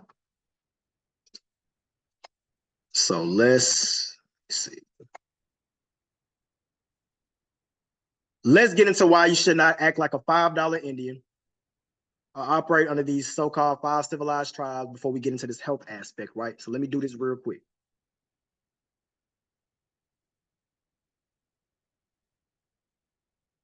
So let's get right. First and foremost, right? I'm gonna show you a principal Cherokee chief. Everybody knows so-called white people ain't got no damn lips. You fucking Cherokee where? Look at this shit. You Cherokee? You a chief? Cut it out. Now we gotta look at let's look at this real quick, right? He's the principal Cherokee chief. The Cherokee absorbed mixed race cultures, right? By the time Ross and Ridge had come to, I don't even want to too much get into all of that. I want to get into resting place, relations, great-granddaughter, 7 children, known for opposition to the Treaty of NuWealth. So the one thing that was good for us, he was in opposition to, but he was for the Trail of Tears. He was a Union supporter in the American Civil War, which is really about some Indian shit. So he just fucked us all the way up. Let's look at this genealogy. Let's look at the genealogy of this so-called Cherokee principal chief, this pale-faced person. Under the matrilineal kinship system of the Cherokee, Ross and his siblings were considered born of mother's family in the Bird clan. They gained their social status from her people. In such system, typically mother's eldest brother and had a major role in the children's lives, especially for boys. His mother and grandmother were of mixed race. His mother and grandmother were of mixed race, but also considered part of their mother's Cherokee family and clan, and were brought up in primarily Cherokee culture. But watch this. Ross's great grandmother, a full-blooded Cherokee, so you took a sister, had married William Shorey, a Scottish interpreter. Their daughter Anne married another Scot trader. So what are they doing? Look at the conspiracy. Look at the espionage in this. You put a Scottish person with 100% sister, you get a mulatto mixed with half so-called white and half Cherokee sister. Then their daughter married another 100% Scottish trader. And this happened on and on until you get John Ross's older brother and himself. Let's look at childhood education. I'm gonna show you why this is a fucking problem. Ross spent his childhood with his parents near Lookout Mountain, educated in English by whites men in a frontier American environment. Ross spoke Cherokee language poorly. You ain't with the culture, but you ain't gang. His bicultural background and fluency in English enabled him to represent the Cherokee in the United States government. That wasn't on purpose, sure. Many full-blooded Cherokees frequented his father's trading company, so he encountered tribal members on many levels. As a child, Ross participated in tribal events such as the Green Corn Festival, right? So it says, the elder Ross insisted that John also received a rigorous classical education. He insisted that you get a rigorous classical education. After being educated at home, Ross pursued higher studies with some reverend who established 2 schools in Southeast Tennessee for Cherokee children. Classes were in English and students were mostly of mixed race like Ross, and young Ross finished the education at an academy at Southwest Point near Kingston, Tennessee. Where's the one where they mention, let me see. Reassembled the northern United States and Canada, Scott and English, fur traders. So status, I don't want to read that one. Something in particular I want to read. Education, bilingual skills. Ross received appointment by the U.S. Indian agent to the Western Cherokee and was sent to the territory during the War of 1812. He served as an adjutant in the Cherokee regiments. He fought under Andrew Jackson, the motherfucker that was killing a bunch of Indians. Yeah. Upper Creek warriors known as the Red Sticks. I don't care about that one. Political apprenticeship. There's a part in here that mentions that they sent them all off to boarding school to be educated under Britain.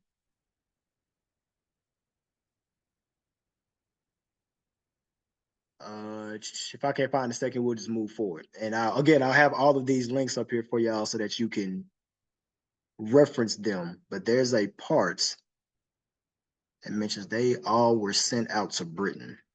Let me see.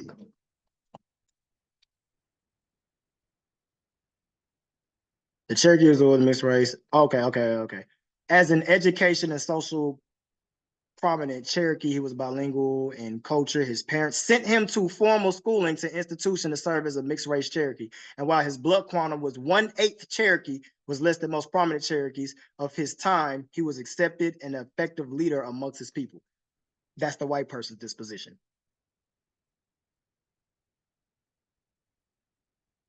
All right, cool. I won't get too much deeper into that. But my point is, if he's the principal Cherokee chief, he fought for the Union, which was not in our better interest. He was for the Trail of Tears, and he was against the Treaty of NuWealth. And we can see that they strategically would have mixed women to have another 100% Scottish person come in and have a baby till they had another daughter, have another 100% Scottish person. So the 1/8 quantum still applied, and they still educated all of their children as British men and women. So we can see that someone who grew up as an agenda to be an Indian agent for the US as well, we can see the conspiracy in that to where they ended up saying, hey, go and be the principal Cherokee chief and lead your people to XYZ establishment and in XYZ practices. So what will end up happening? You get the fuck up off the land. You pass legislation and lead your people in such a way that is more favorable to us than the US. Hence the 5 civilized tribes also on some bullshit. Those are all $5 Indian or espionage people that came in and said, I'm going to lead your people in a way that's more favorable to us. So now they own reservations, getting benefits and privileges and things of that nature. And that family is what you call chess, not checkers. You hear me? Right, exact. So let's get into some of this Aboriginal science. Right, I'm kind of close that by just saying this. It's important to understand the differences between Native American and American Indian, you as an indigenous person, right? I wanted to get more into the science behind the Moorish aspect of the Indian culture. Actually, as a matter of fact, my apologies. Before I even close, I did want to pull up just one more thing for you real quick, where we can see that there was something that took place. Where are we? Where is it? Oh, full text right here we go. Where we can see etymologically, right, where Black or Moor or Indian came into place, where we can see that in history, in an actual publication, they began to switch out the word Moor for Indian, in case anybody doubts that we Indians or there's a Moorish, Moroccan aspect of disposition involved in this. So first and foremost, what is this from? Harvard University, Standards of Headdress, Potential Right of Ancient Mexicans, right? Cambridge did a study in their institution for their archaeology and ethnology. So what does it mention, right? Let's do this.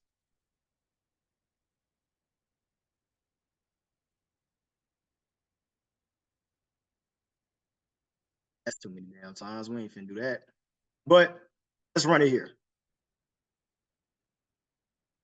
We can see, so what this is about, this is the headdress, right? I'm gonna see if apron. All right, so this is a headdress. Talking about a headdress, right? So let's read this. It's mentioning what? There's a Moorish king that has some inventory. It mentions what, right? The demise of a particular archduke or founder, right, of the collection by an imperial commissioner appointed to revise his will, right? There's an ancient document that is cataloged with other objects, a feather work contained in a chest, and is described as a Moorish hat of beautiful, long, lustrous green and gold-hued feathers, bedecked above with white, red, and blue feathers, and a gold rosettes and ornaments. In front of the forehead, it has a beak of pure gold. The term Moorish, as here applied, can scarcely be regarded as a deceptive one, inasmuch as Montezuma, the king of Temistitan, and Mexico, is subsequently designated as a Moorish king. He's designated as a Moorish king in the same inventory of 1596. It is interesting to note that the gradual, I don't know if that's how you pronounce that, changes can occur in the wording of the subsequent period. Can I speak right now? periodical official registrations of this Moorish hat. In 1613, listen to what I'm saying.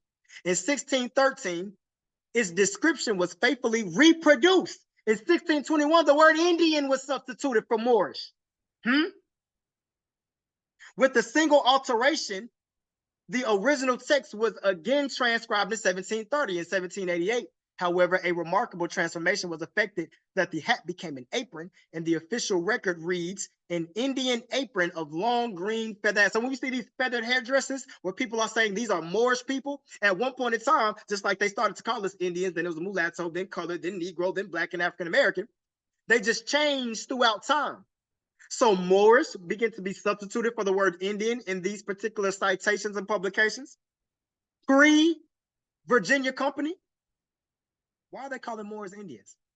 Why is that interchangeable to some degree? Why would that be? Why do you think that is? Still think Indians ain't dark? You still think it's the Mongoloid genotype people?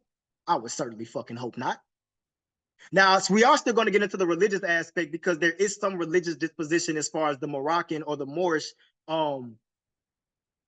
trade and bloodline and lineage is concerned with Indians or indigenous Aboriginal people. When people set up with the Islamic government being set up in the Moroccan Empire at that particular time and doing trade in certain places, that's going to be more of a post-call build, I guess. But I did want to get into that. But I wanted to kind of close this section off by mentioning it's important to understand the difference between an American Indian and Native American, understanding what these terms and terminologies means. We've acknowledged that there's a difference and a certain distinction needs to be made between how we use words in everyday parlance versus how we use them from a legal or lawful disposition. You need to know what shit means. We've now qualified, right, even outside of being an indigenous person, we've qualified that you don't need white folk paperwork for shit. America itself was born off of, we gonna make a declaration and we gonna stand on that shit. Y'all wanna trade with us? Okay, bet. Easy. Who says you cannot do the same thing? If we say America was America in 1776 and doing trade as a nation in 1777 and 78 and onward up until British acknowledgement in 83, who says you don't have the right for self-determination as well? But then we get into the Universal Declaration of Human Rights. We get into America's Declaration on the Rights of Indigenous People. We get into all of that. Understand what I'm saying? And what do we read? You have the right for self-determination, self-government. You have the right to your land, your resources, your territories. You can have your own judicial system. And every single fucking state got to recognize and respect that shit. Who says you cannot organize? And who says you need their fucking permission? You don't. You know how you can leverage certain lands and resources so that you can implement your own banking system. You can have your own private home birth. You can have your own Aboriginal certificates or affidavits of nativity or natural birth or whatever, or what have you. We understand the trust situation that takes place to where you can hold certain assets or even writings or publications in trust where your rights, because your rights can be considered a property. Rights can be property. And you can have that property held in trust under some natural law, because you have the right, and America is going to recognize and respect it in each and every state. Your political or spiritual disposition on who you are as a person, and they're going to respect that shit on this land. It's so much that we could have got into, but in the interest of time, I could rap about this for 15 hours straight before I even need a nap. But in the interest of time, we're not going to. But we could get into treaties and all these other things, but they ain't got no treaties with no black folk, no African Americans, no Negroes, colors, or mulattoes. But they got them with the Kituwa, the Shiamaru. They got them with the Chippewa. They got them with Choctaw, Chickasaw, Muskogee, Meherrin Creek. They got them. Yamasee. We got treaties under these particular names.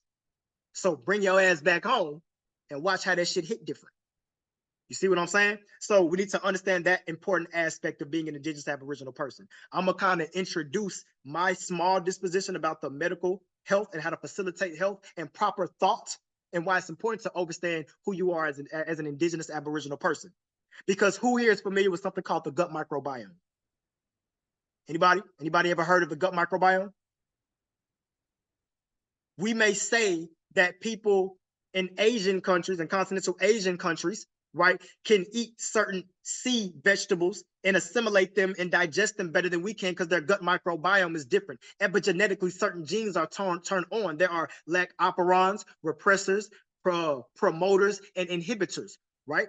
So they may have certain gene expressions that allow them, because all these DNA sequences are, RNA is proteins folding.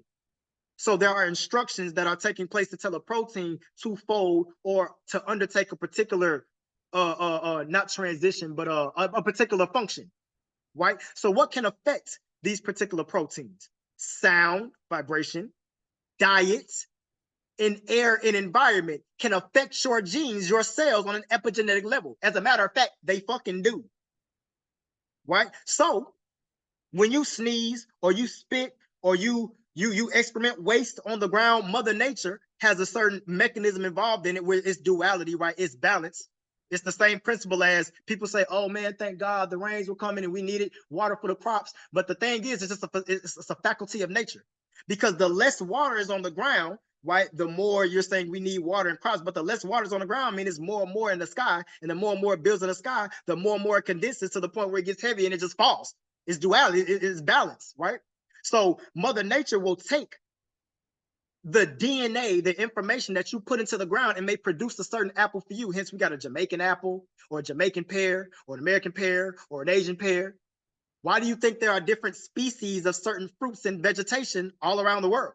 Because it may take something, you may have a rash or a certain sickness or some bacteria or fungal infection or something like that. If that persists too much in a particular environment, Mother Nature will produce some vegetable or herb or fruit that may correspond better with your genetic sequence to heal you in particular. You may want to even bang a drum or a gong or something like that made from the bark of a tree or the skin of something indigenous to the place that you are, because it resonates more so with your particular frequency. Ash to ashes, dust to dust, right? That's the clay from which you're from. So not only from a political and economic disposition is it important to understand these things, but it's going to be important for you to understand where you are, where you hail from as an indigenous person anyway, because it may facilitate healing at a more efficient or effective capacity than you would thinking that you're from Africa or something of the sort. You see what I'm saying? So epigenetically, as a matter, I'm gonna pull this up real quick and I'm gonna pass it on to my good brother if he wants to speak on this to any degree. Let me see, where is that? Where we go, where we go, where we go. Okay, yeah.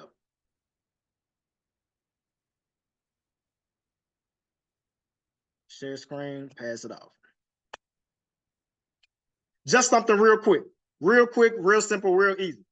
Again, I wish I could get into the scholastic bit of it, but in the interest of time, I'm not.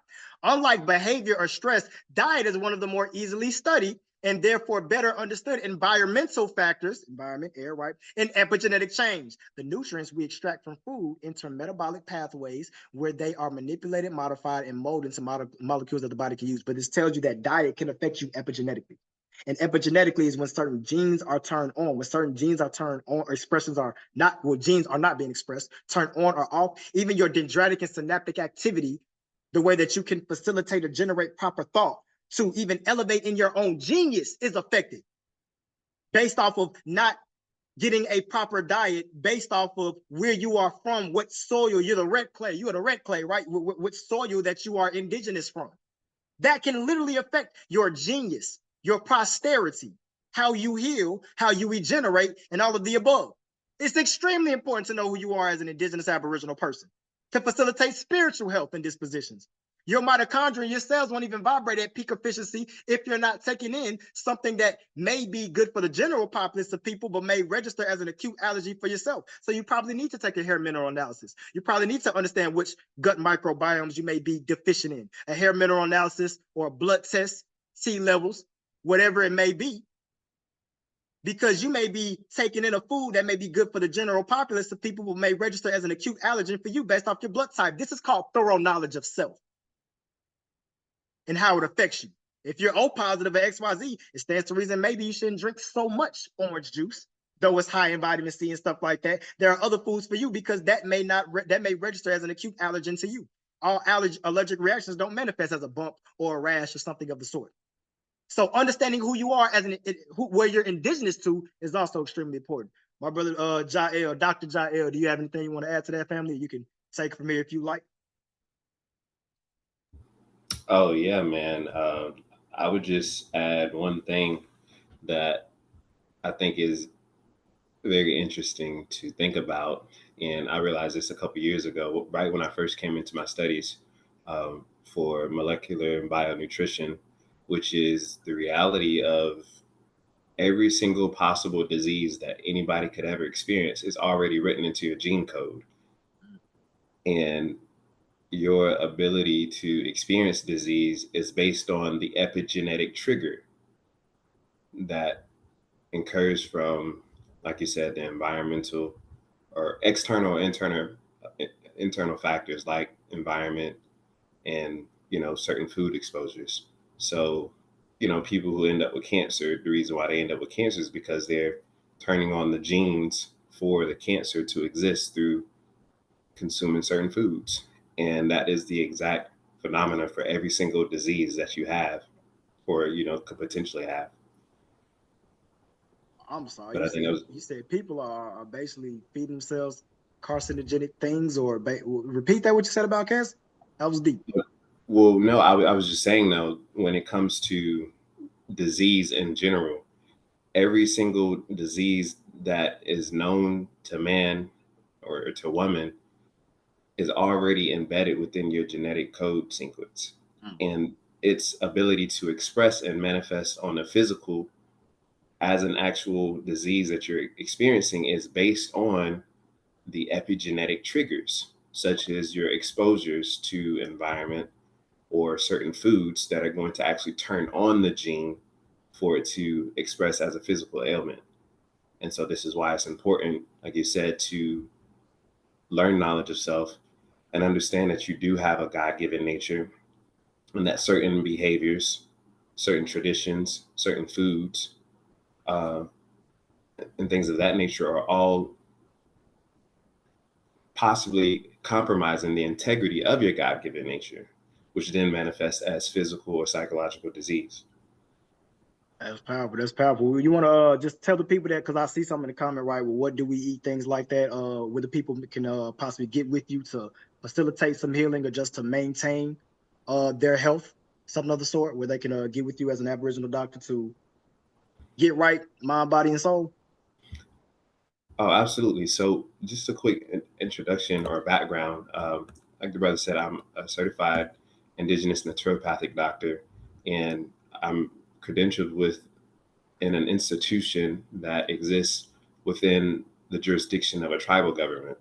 And so, you know, when we talk about reestablishing ourselves, our families, and our people, and our community and our nation, you know, that conversation and that reality exists within the paradigm of having your own institution where you can actually learn from. So, you know, we all have probably carried the same sentiment of, you know, coming into knowledge of self and then wanting to be mad that they didn't teach us about melanin and things of that nature. But then it was like a couple of years ago, I realized, like, what does it look like? What does a chicken look like trying to teach an eagle how to fly? And so this is why it's important for us, you know, as we come into the knowledge of self, of our heritage and things of that nature, and as we're now realizing that there's another strategy that we need to integrate and start moving differently with, we need to pay attention to organizations and groups who are advocating nationality or who are advocating status correction, and pay attention to the ones who actually have institutions that you can come in and actually learn from, right? And so that's the paradigm that I'm coming from. For the past 4 years, I've been studying underneath the Aboriginal University, which is, like I said, is within the Aboriginal Republic of North America. I'm operating as a credentialed jurist, just something like a, let's just say a tribal lawyer on behalf of our tribal government. And then in addition to a certified naturopathic doctor. And so I'm gonna just drop I'm gonna drop a link in the chat for you guys to connect with me on. And then I actually would like to speak with a visual, if you mind. Yes, sir. Yeah, do you mind going to brother? Hey, but we got an Aboriginal doctor. Hey, do your thing, family. This is what we talk about all the time. We speaking of one, right? We need our own. It's a brother right here. So hey, Go ahead, do your thing. Okay, so I'm gonna just pull up just our website here. From the entity that I've created to service our community through health and wellness, and I just like to actually speak with a visual here, and picking back up, on that note of nationality being an ordinance of nature. But before I get into it, man, I just also want to give you flowers, bro, and just express gratitude for the opportunity here to share the space with you, and to also just share the light with others. So I really appreciate you for just giving me the opportunity, sharing the opportunity here, and so that we can exchange the intelligence amongst ourselves. And so, as I said earlier, nationality is an ordinance of nature, and within this paradigm of health, as an Aboriginal doctor, the pinnacle of the paradigm is natural law. And I mentioned earlier that disease exists as a violation of, or a violation of natural law. And so also within our paradigm of health and our approach to health, we also see all disease being an issue of pure consciousness, right? And so when we look at our people and we see that, we have all of these comorbidities and things of that nature, we recognize how simple the experience and reality of our condition truly is. And it really boils down to, I would say, like three main principles of natural law. The first one being the law of causality, which is the law of cause and effect, right? You have a poor diet, now you have diabetes, right? You didn't take the time to start eating or exercising more.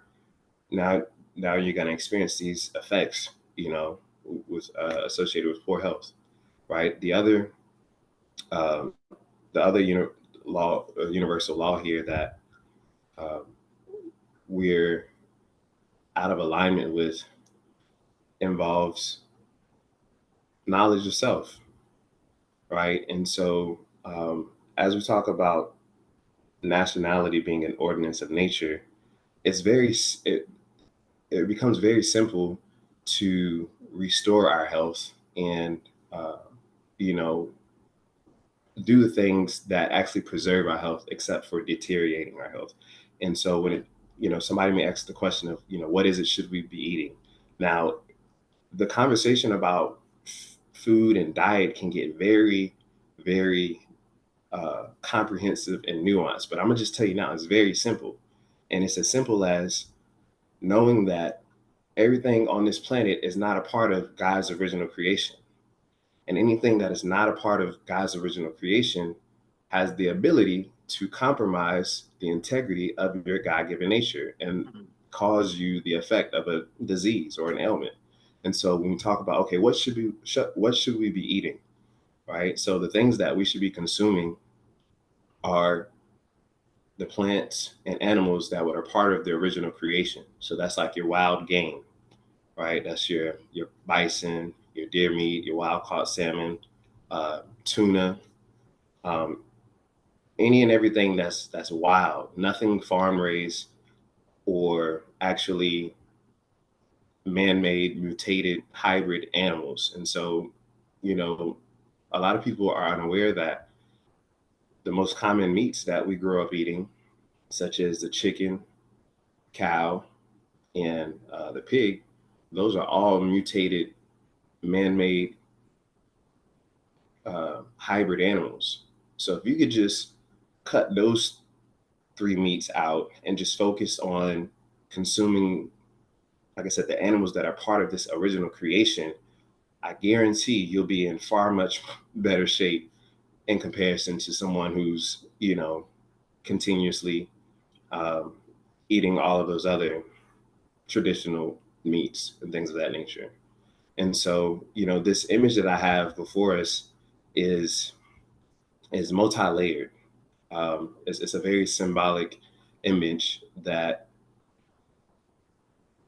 conveys at least 8 levels of correspondence. And so, as I mentioned earlier, when it comes to our health and health and well-being in our states of consciousness, everything is a reflection of us being in alignment with our God-given nature or the lack thereof. And so not only do we have, when we're talking about Aboriginal health is not limited to the food that you consume, and it's also the society and behavioral and cultural traditions that you're a part of. And so, as we know, most of us are descendants of people who have been forced to assimilate into a society and into culture and traditions that, like I said, compromise the integrity of our God-given nature. And so when we also think about, all right, we got knowledge of self, now what? We Indian, so now what?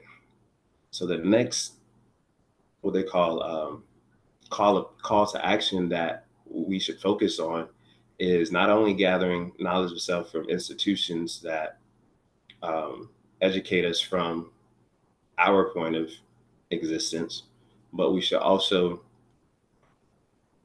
begin to participate in a government that is a reflection of our God-given nature, right? And so when you think about, there's so many, confederacies and tribes that are, existing right now to this day. But, so my entry into understanding or comprehending civics and jurisprudence and law and history was first from the Moorish American school of thought, per se.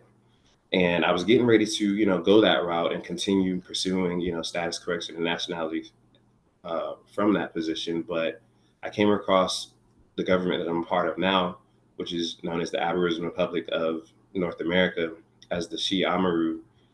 And the biggest thing that stood out to me was the fact, it was actually 2 things. And those 2 things were an active government that I could participate in, and having institutions that I could come and learn and get credentialed in, and these institutions giving you the fundamental and cultural competencies to actually realize what it means to restore the village, right? So my background, sort of Christian religious, when I went to undergrad is when I gave my life to Christ back in 2016. And one of the stories that really empowered me the most was the story of Nehemiah, who was like the cupbearer to the king. And one day the king was like, "What's wrong with Nehemiah?" He was like, "How could I?" He was like, "Yeah, all cheers to the king, but how can I be happy when the tombstone of my father's village and the walls are broken?" And so, long story short, the king and the queen granted him letters and things to go across the countryside and gather resources and materials to go back to his own land and to rebuild and restore his walls. So when we're talking about coming back into Aboriginal health, it involves us participating in our own society, in our own communities, within the constitutional framework of our God-given nature. And that constitutional framework is exactly what you're looking at right here. And so within the constitutional framework of our God-given nature, it is simplified to 4 elements. The 4 elements are fire, air, water, and carbon, or earth. And so each component has a correspondence to not only the so-called zodiacs that everybody is born underneath, right? So when we think about the psychology of an individual, and we're talking about what Aboriginal health fully encompasses, as we said earlier, all disease is an issue of pure consciousness. So within this paradigm of health, every single disease that you have a manifestation of, we can connect to your psychology and actual behavior that is connected to. And actually, I forgot I'm sharing screen right now. But so another example of that would be, let me just go to another visual here.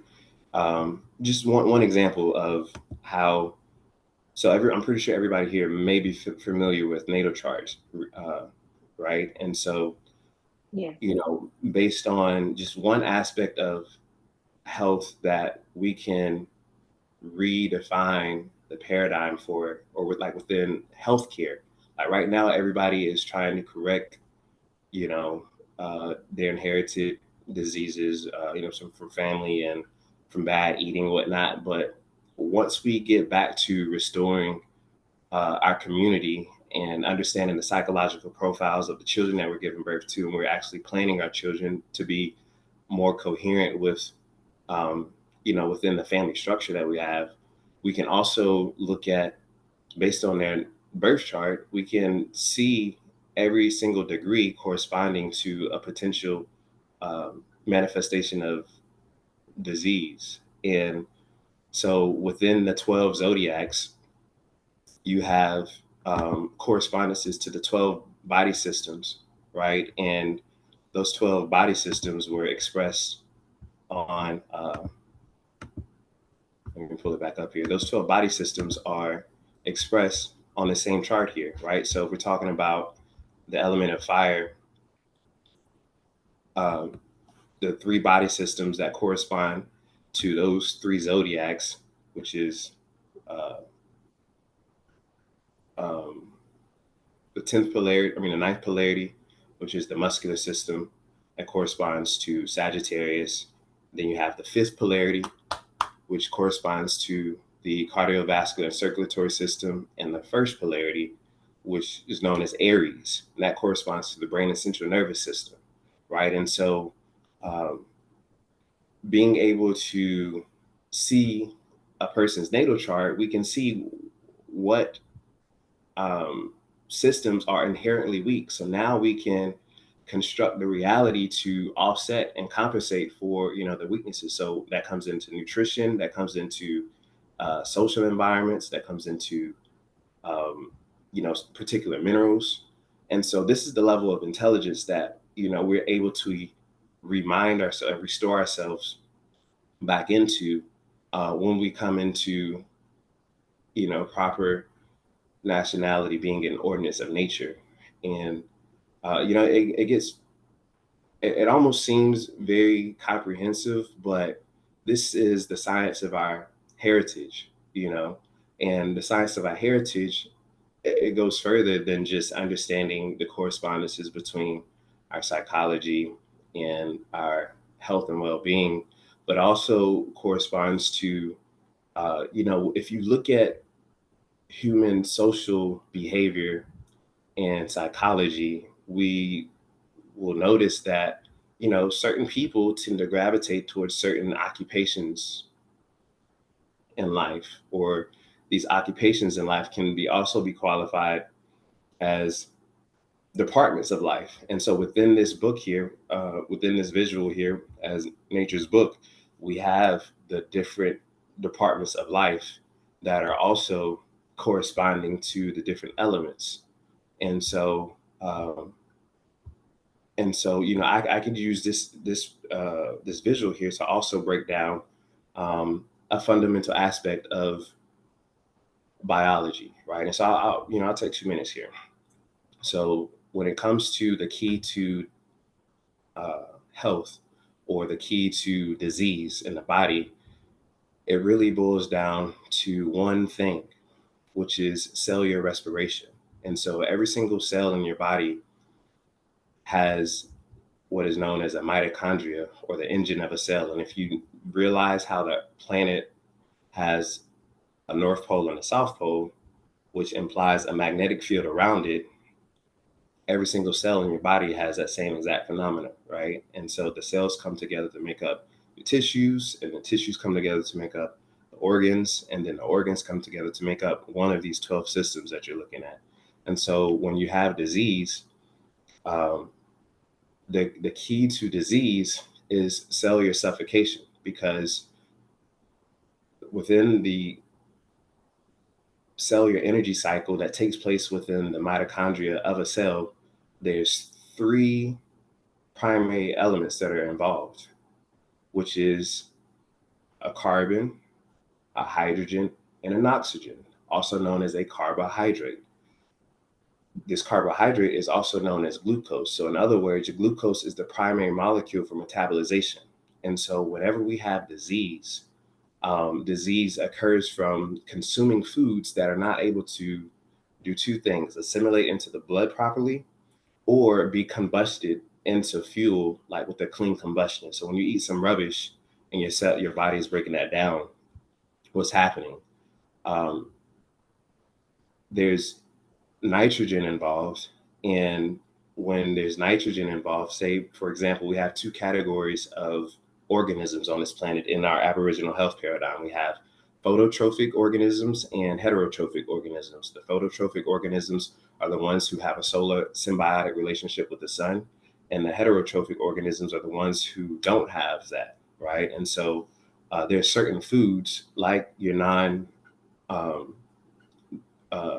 the foods that are not a part of the original creation of Earth, that fall into the category of heterotrophic. And so when we consume foods like that, we're now consuming extra nitrogen. So when it's being broken down, it causes our cellular respiration goes from an aerobic respiration and combustion process to an anaerobic respiration process here. And so the point is that a person will deteriorate his life because nitrogen, and commonly known in the body as ammonia, is extremely toxic. And not only is nitrogen and ammonia toxic to the melanated body, but it's toxic in general. It's so toxic that actually, if we're presenting screen, let me just pull something here. Another visual. And this is actually what I'm gonna share. Is my entire screen sharing? I believe so, yeah. Is it still on Nature's Book, or did that's in the background? But there's another one that pops up that says fast detox. Okay, cool. One guy. Yeah. Okay, so family, this is a free ebook that we have available on the site. It's a Fast and Detox 101. And I'm just going to bring a visual to connect this, to land this last point here. As it relates to the key to disease and health in the body. So I was saying that nitrogen is extremely toxic in the body. So when people end up with kidney failure and they have to be on dialysis, what's going on there is that the body is not able to detox or filter out the nitrogen enough because it's overworked. It's too much nitrogen. And so what I'm getting at is that nitrogen is toxic to the body. And so in order for the nitrogen to be escorted out of the body, it happens through a process known as the urea cycle. And the urea cycle is when, the nitrogen molecule is separated from the carbohydrate, or the carbon, hydrogen, and oxygen molecule. So in other words, these carbons and these oxygens here, and these hydrogens, they have to waste time, waste energy, they have to waste themselves as a resource to the fuel of your mitochondria in your the engine of your cell to escort this nitrogen out here. And otherwise, that carbon is minerals for your tissues. The hydrogen is combustion and magnetism, for your cells and for your muscles. And then the oxygen is, of course, we know that one is to breathe. But so the point that I'm getting at here is like the key to disease and the key to health, it's very simple, and it's as simple as consuming foods that do not compromise the integrity of your God-given nature. And so, just coming back to this Nature's Book here, we pretty much covered, going from the hydrogen. Another natural example of hydrogen is the sun, right? The sun is a continuously combusting, radiating ball of hydrogen.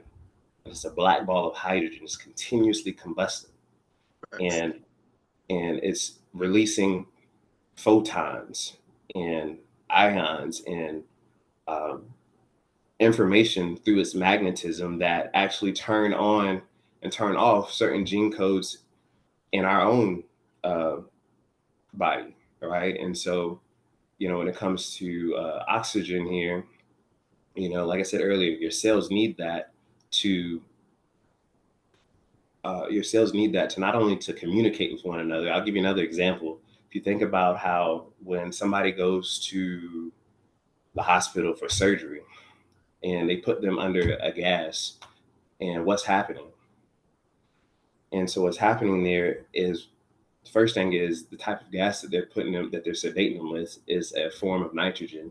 And what's happening is the nitrogen is, the gas is lowering the magnetic field and the oxygen content. So now your cells don't even have the ability to communicate across. So like something that would normally hurt and you would feel it and be like, ow, like your cells are so numb and their magnetic field has collapsed so much that they're not even able to communicate signals of pain. And so if we take that concept and we think about how so many of our people, especially like, older generations, they're just so ignorant to the circumstance that we're in right now. They're so ignorant to their own pain and suffering. The reason why is because their consciousness from the nitrogen-based foods, they can't even feel the pain. They can't even, they're so numb to the suffering. They're so numb to the pain of their own condition. And, and not even getting to you and the trauma that they may have put you through, and you just trying to talk about it and they flaring up. But, so just kind of reel it back in when it comes to this Aboriginal health here.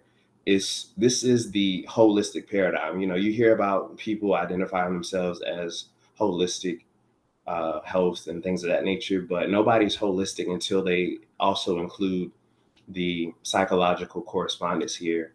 And the psychological correspondence is another science that's a part of our ancestral heritage, and it's a part of our original language. And so this original language, it began with our ancestors who were native to the Americas here, right? And so this original language has been Greco-Romanized and isolated into what we know today as astrology and numerology and cardology. But when you bring the entire system back together, it's exactly what you're looking at right now. And so there's a correspondence between magnetic field strength and cycles or levels of awareness. And so right now, everybody that's engaged in the discussion is operating at a, depending on, I don't know if you're off the ceremonious herbs or whatnot, you might be chill, laid back, but most of us are engaged in a beta level of consciousness. And the point of me mentioning this right now is because in our psychological correspondence to health and well-being, our ancestors knew that there was a point in time when the magnetic field around Earth was much stronger than what it is today. What it is today is at 7.8 cycles per second, or is also known as the Schumann resonance. What it used to be was the 13 cycles per second, which is at alpha. Alpha and right on the cusp of alpha and beta state of consciousness. And so the last piece here was just the psychological correspondence to Aboriginal health. Like I said, it involves this layer of psychology and what people call cartomancy and even tarot and astrology and numerology. All of that derives from this original system that you're looking at right now. And in this original system, here you have at the top, which is known as the crown line, which is divine order. This whole arrangement of cards is a representation of divine order at the highest state of consciousness. You have the King of Spades, which represents the masculine energy, the father, the will, the authority. Then you have the Queen of Spades, which represents the feminine energy, the mother.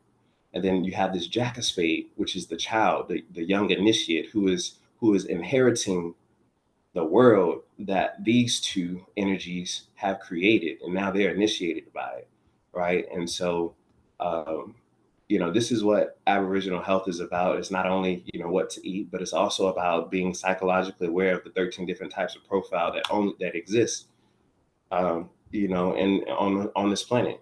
And so, as we come back into our knowledge of self, and as we come back into not only understanding, okay, we know who we are, we know that we're Native or Indian or it's an Aboriginal, but what does that actually translate to? What is the lifestyle associated with that heritage? And that's what we need to focus on, you know what I'm saying?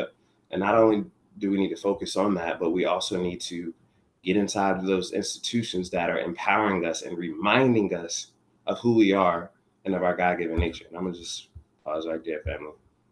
Right and exact, man. I hope y'all understand the bars, dudes is like it's a couple times I want to jump in and just ad lib, man. He was really spitting, right? Especially as it relates to feelings, the endocrine system. If y'all notice what he had over there written, the hormones that correspond to how stress and adrenaline affect the mitochondria, how your cells particularly vibrate. We could bid on just the health and on the cellular level alone, right? So I gotta thank you for that presentation and adding that on, right? That was just powerful, man. I got to tell you, I didn't even expect you to go that deep, but I appreciate it. I certainly do appreciate it. And this goes to show you, to reinforce again, what we talked about was a political and economic disposition on how to leverage knowing who you are as a person to put us in a more edified or better or increased position. Then we get to a health disposition as it simply relates to diet and practices as well. And then we move forward to even understanding that who you are as far as your indigenous spiritual practices will in turn affect not just your health, but even as you go forward in practice. And as he brought it around 360 degrees full circle, came back and mentioned what? That, cool, we Indian, we indigenous, then you do what with that as it relates to how are you going to, what this whole call is about, how are you going to leverage this newfound knowledge to edify yourself and put you in a more advanced position to thrive where you are? Getting back to a thorough knowledge of self is what this entire call has really been about. All right, so I got to tell you, y'all go check out that ebook. If you follow me on Instagram, I took a couple videos of the brother. I'm gonna be tagging him in that as well. I'm gonna shout him out. So y'all go follow the movement. It's free ebook. Get some information from him. Book consultation. You need healing or whatever, what have you. So you need him to further break down something that he speaks about or teaches about that may be in that ebook. It's a blessing to have you on, family. I certainly do appreciate you. We're about to get into a Q&A. Yes, sir. Peace to the God. We're going to do a Q&A section now, and if y'all have any health questions, I'm sure if the brother can still stay on, direct your question to me, him, whoever. But we're gonna get into that Q&A. I know if the brothers. Oh, Brother Batter, you said you had some questions on the religious aspects. I'll be barking on that, so we can certainly get into all of that, whatever it is I have a question on. But that said, we're at the Q&A portion of it. If you don't stay on for the questions, I sincerely and genuinely appreciate from the bottom of my soul that you came and spent some of your Wednesday evening to learn, get edified. You trusted me enough to beseech my tutelage, or just even if it was just for entertainment, you ain't have nothing to do for Wednesday night. I appreciate y'all just coming out to rock with me. So thank y'all for coming as well. Thank y'all for inviting people, just for participating. I just got to thank y'all. That's what we love to see, right? Our people participating and looking to not just edify themselves, but move forward and, man, just get ourselves in a better position, because we say Black History Month all the time. I've never heard anybody in the Black History Month talk about any of this shit. Some shit that matters. It's either feel good doctrine or some feel bad doctrine. And know what happened to you, but it's never know yourself. It's that's the biggest thing, right? It's always know what happened to you, but not know yourself. We never talk about a thorough knowledge of self. It's always some watered down bootleg post greatness story about who we were, or a half story about who we were, but it's never who are you, what are you, and what does that mean? It's just this happened to you. So this is the best, I'm gonna say, in my years on this earth, on this plane, this is the best so-called Black History Month that I've ever had, and I thank y'all for celebrating it and rocking out with me with some actual Aboriginal history, some Indian knowledge, some sound right reasoning, some right knowledge, and just overall getting to understand the advantage of having a thorough knowledge of self. So with that said, man, I appreciate y'all rocking out. We're gonna get into this Q&A. So Elijah, you had a question, family? I saw your hand go up. Yeah, it was a random question. It was about the water, because at first I was drinking Mount Valley, and then I had switched back to Crystal Geyser. But I'm gonna eventually go back to Mount Valley. But with the Crystal Geyser, I had read some a while ago that they had changed where they actually bottle it at. I don't think they bottle it at the actual spring anymore. This in Cali. I just wanted to see if there was an actual difference in the water, because now the label is different. Well, I would not be able to qualify off the top of my head. I would have to do a scholastic breakdown and do some actual research, scholarship on how it is or where they're bottling it or XYZ. But what I will tell you, and Brother Ja'El can certainly correct me or add something onto this if he wants, but this is my disposition, right? I know I was a nuclear chemist, so I used to analyze water all the time. That was one of the main parameters, pH and conductivity of the water. Now, one thing, we didn't used to believe it, right? They would say, and there's 1% carbon dioxide in air. And what we would do is they would say an unagitated sample would decrease 0.5 pH units, which is significant, in 5 to 10 minutes, unagitated. But it would drop that same amount 1 minute if it was agitated. So if you stirred it. So we would really wasn't supposed to be doing this, but we'll do the pH analysis, then rinse the probe and everything like that, then close the sample, shake it up, blow in it, shake it up again, and that shit really would drop like a motherfucker. So with that said, if your purpose in drinking the water is to maintain some certain sense of alkalinity or something of the sort, I would tell you that the second you open it and put it in your pocket and run around with it and exercise, you're compromising the integrity of the pH. So what makes spring water alkaline, right, is the fact that it gets its hydroxide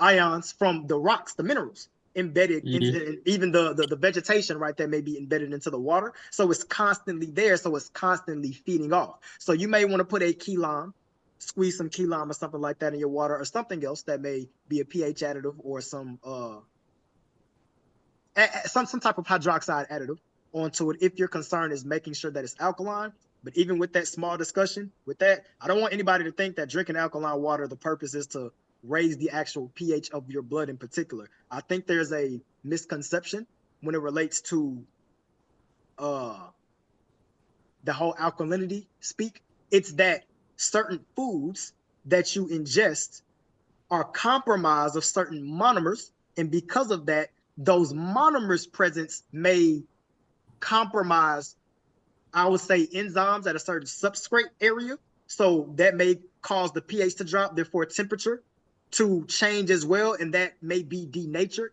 So for instance, take a disaccharide like lactose, and then lactase, the enzyme that's supposed to break it down. It might be a sugar like this, lactose, but the disaccharide, but the lactase is supposed to fit at a certain way so it can break it down and break it up. But this becomes denatured, right, on something that's called, like, let's say you take it in cow's milk. That's sulfur containing aminos. Not saying sulfur itself is bad, but that has sulfur containing aminos. And because the sulfur containing aminos, or is high in sulfur containing aminos, what takes place is there's a buffering effect. It's supposed to take place, but because they have KCO proteins, and meaning that sulfur containing aminos, there's a buffering effect that takes place. So what ends up happening is the body has to scrape calcium and nutrients off of the bone, right, so that it can buffer that acidity so that this doesn't get denatured and it can break down the sugar, as well as, I won't even get too deep into that. But the point is, it's not so much that, oh, it's acid. There's nothing wrong with something, with a little acid in the body. There's some things that need to be acidic,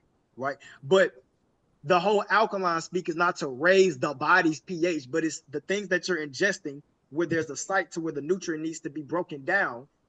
The things that are acidic are composed of certain aspects, elements, proteins, minerals, right? Really monomers that will denature certain proteins or functions that are required to break down the nutrients. So when you're asking about how can I qualify whether the water is bottled at source or not, I really can't at the moment. But if your concern is not compromising or making sure you take in an alkaline water, you can add something into the water to maintain the alkalinity. if that was your concern.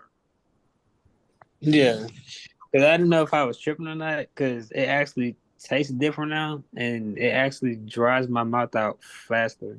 I don't know if I'm like over exaggerating or not, but it's like I have to drink more of it now to actually feel hydrated. Interesting.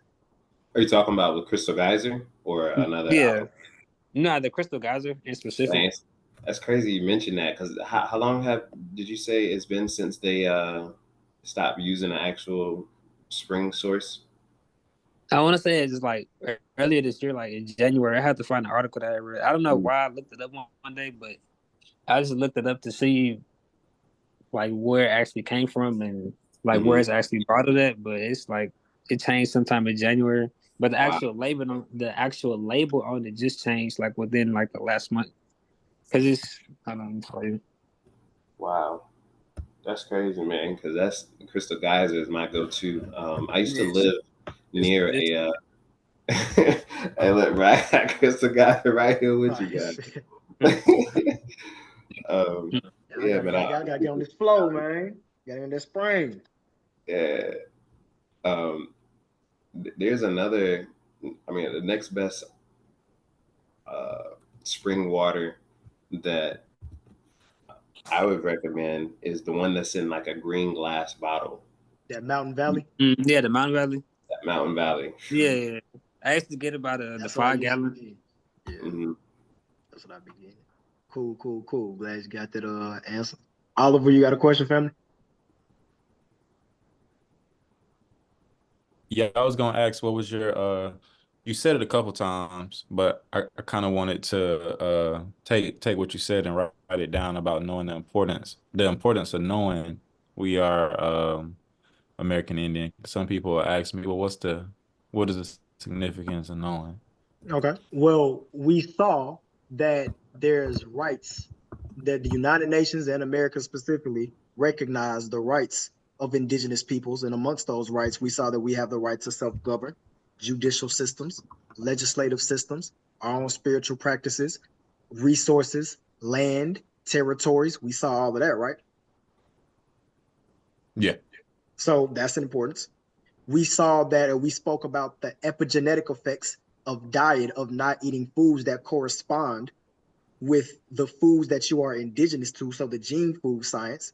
So we saw how that can compromise not just your health, but your mental disposition, your ability to generate or facilitate proper thoughts or more elevated thoughts, right? As well as facilitate healing. So we saw that by way of the gut microbiome and, like we mentioned, epigenetically, right? So we saw that. That's the importance of understanding. You can't do that if you don't know who you are, where you hail from. Then we saw how when you're indigenous to, when you're original, before outsiders come in and put their dispositions and spiritualities onto you, what you were originally, how the indigenous people thought before outsiders came in fucking with you and stuff like that. We saw about a good brother Ja'el, right? How practicing your original spiritual systems will also prevent the compromising of your health, and even allowing you to generate thought to where you can navigate life more efficiently, effectively, as it relates to life purpose, as it relates to even just, I'll mention engaging everyday life. It matters along with yourself. So it's a psychological disposition that is beneficial as well once you understand a thorough knowledge of self. So if somebody asks you how is it beneficial to know that you're an indigenous Aboriginal person, we got plenty. All right. And I would add that, it doesn't just end with knowing, because how many people know at least this much, but based on the lifestyle that they live, you couldn't tell they knew that they were Indian or, Native or indigenous or Aboriginal. And that's the actual turning point in really evolving us as a community, because the other thing about it is that every single one of y'all are the single highest representation of evolved consciousness, and you're the closest reflection that those around you are going to see and experience. So the more knowledge of self that you have within you, and the more knowledge of self that you actually live through, when living through involves how you participate in commerce and how you contract and how, you know, your socio-political standing. It's your diet and your lifestyle and, you know, things of that nature. It's your psychology, because nature is synonymous with your behavior. And nature. They're like two sides of the same coin. And when your nature is compromised, your perception and your psychology is compromised. And when your perception and your psychology, two sides of the same coin, is compromised, how you interact and how you exchange your energy amongst yourselves and the outside world is also perverted. So now, you know, you heard the expression, how many times does the dollar circulate in the Asian community, the Jewish community, the white community, the so-called Black community? Less than 7 times. And that's all nothing but a representation of the compromised integrity of nature and behavior, which impacts your psychology and your perception of yourself and one another, which then impacts how you're exchanging energy and how you're valuing your brother and your sister who may have a business or, you know, and things of that nature. So it's definitely critical to understand why and how. That's right, exactly. I want to ask this real quick. I'm saying honest. I just legitimately, I want to know who here, because I only heard like 3 people. Who here thinks that they're still Black or thinks it's wise to call yourself Black, politically and economically? If you want to say spiritually, the cosmic Black force that resides, and I'm cool with that. That's cool, sure.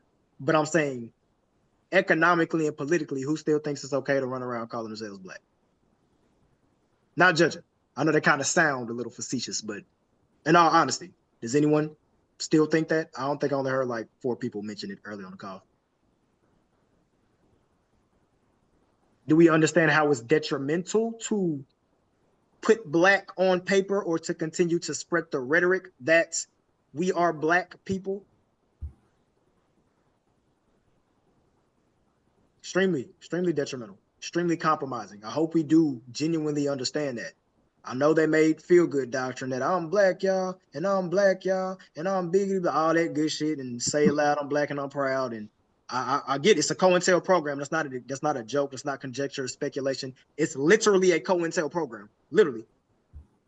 We heard all that. I'm Black, Black, Black. My skin is so black. If you a Black girl, you a Black. We heard that shit, but we can't name 2 KRS-One songs about being indigenous Aboriginal people. But we know whoop whoop is the sound of police. It's a fact. It's the reason for this. So I do want us to understand that it is extremely detrimental to call yourself Black. Now, if you want to, like I said, assimilate the Black force as far as the cosmos is concerned, to say the dark matter that resides in you or the Black sun behind us, cool. All right, I guess. I ain't even mad at that. But politically and economically, when someone asks you, what are you? Don't say Black. Even if you want to say your culture is Black, I still look cringy a little bit for me still, but at least I can understand. I can be objective enough to understand that. But as far as identifying who you are by bloodline, I can't even say nationally because ain't no damn Black nation.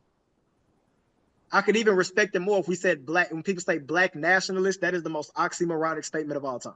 The LGBT community is getting reparations because at least they formed themselves to mimic to some degree a body politic. They've organized enough to where they're getting funding. As a group, they've organized. They're getting actual reparations, which is an international definition. Reparations. They've organized to a degree of a body politic. Hope we know that. But Black folk, we ain't gonna never get reparations because the mean and wicked white man is me. No, they gave Japanese people reparations because there's Japanese product for what happened in World War II with them in the internment camps. It's not I'll give one more wicked. example. What was that?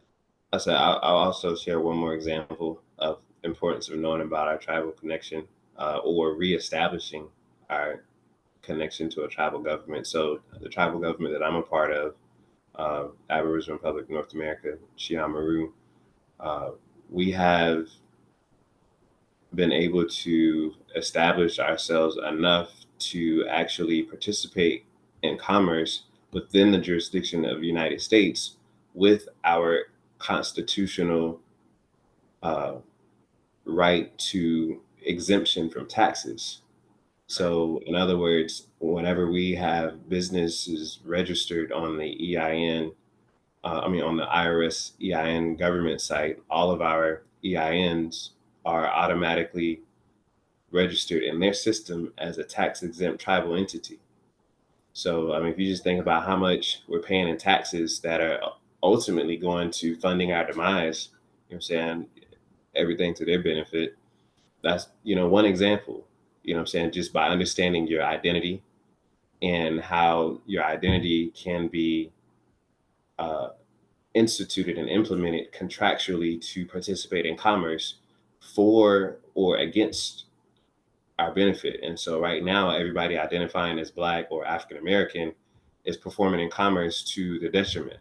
You know what I'm saying? If even with people who are entrepreneurs and have their own businesses, they still paying Uncle Sam, to whatever. And so just to that's just clarify another. this, just to clarify this for the audience, then, right? So you will get some unincorporated association when you go through your through ARNA, right? To get that EIN, that tribal government Indian EIN, you get that EIN, and you go and you establish your business, and then you're receiving actual income.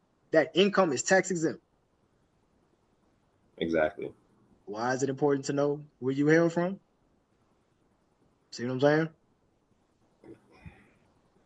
It get deep. So I definitely wanted to ask that question, right? Because I did hear a couple of yeses. I do believe I'm Black. Yes, I believe I'm African American, which is very odd that we would be the only people.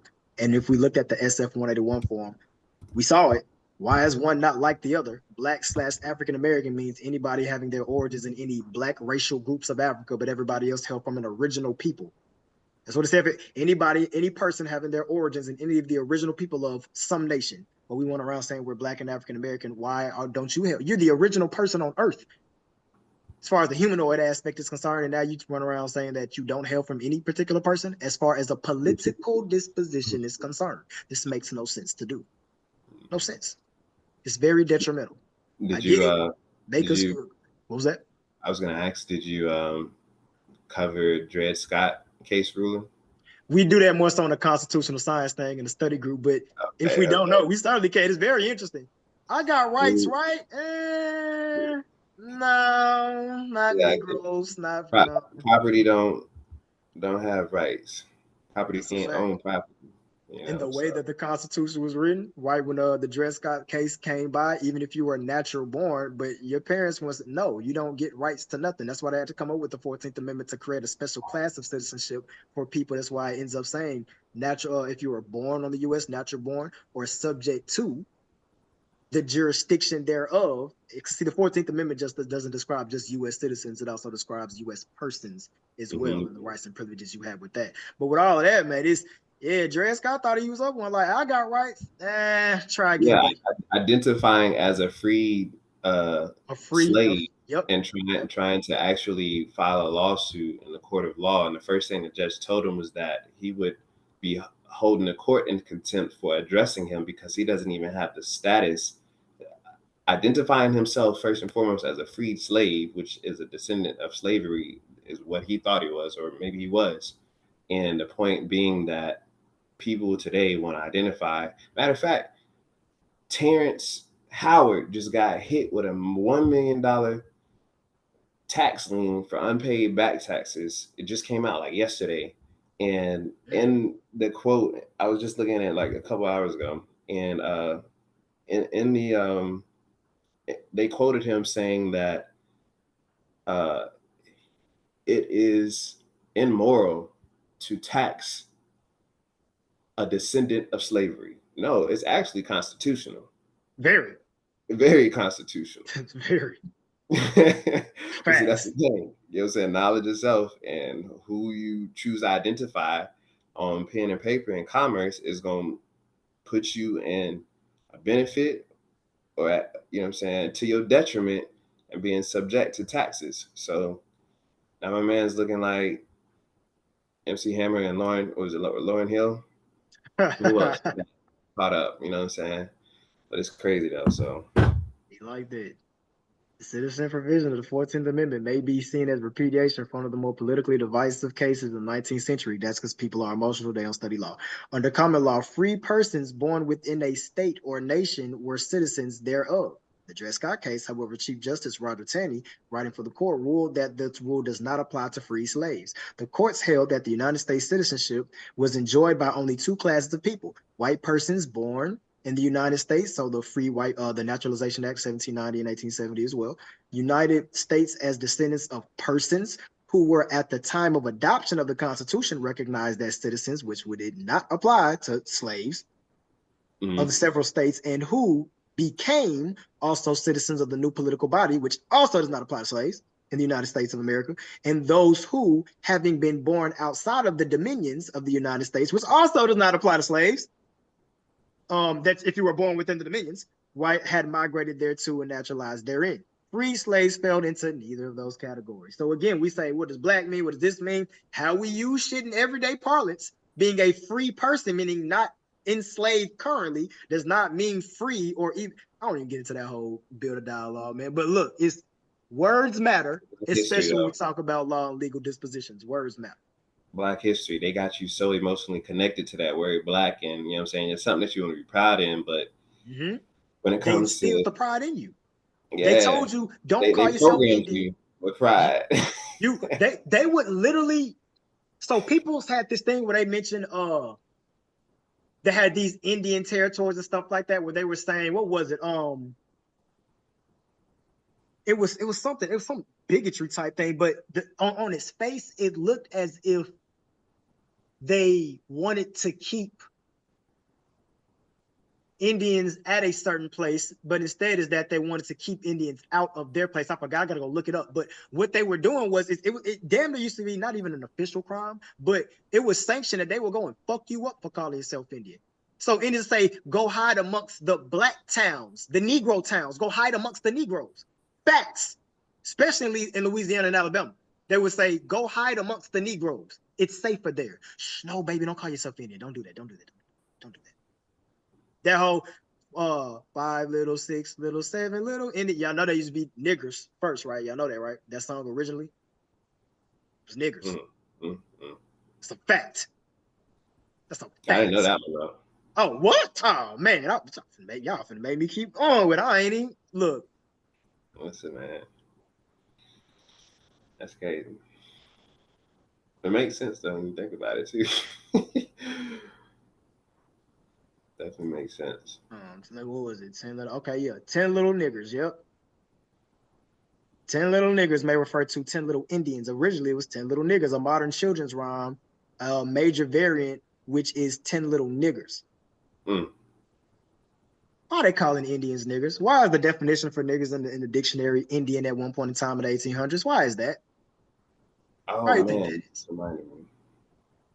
Trying to tell y'all, right? So thorough knowledge itself is important, but they would fuck you up for saying that you're Indian. So they said, okay, convince us to not call ourselves Indian, not just through the status of getting benefits and privileges and civil rights, not just through the census by changing the names. Then they instilled fear in you for calling yourself an Indian. And then when they started making you call yourself black and Negro, now they made you proud of it.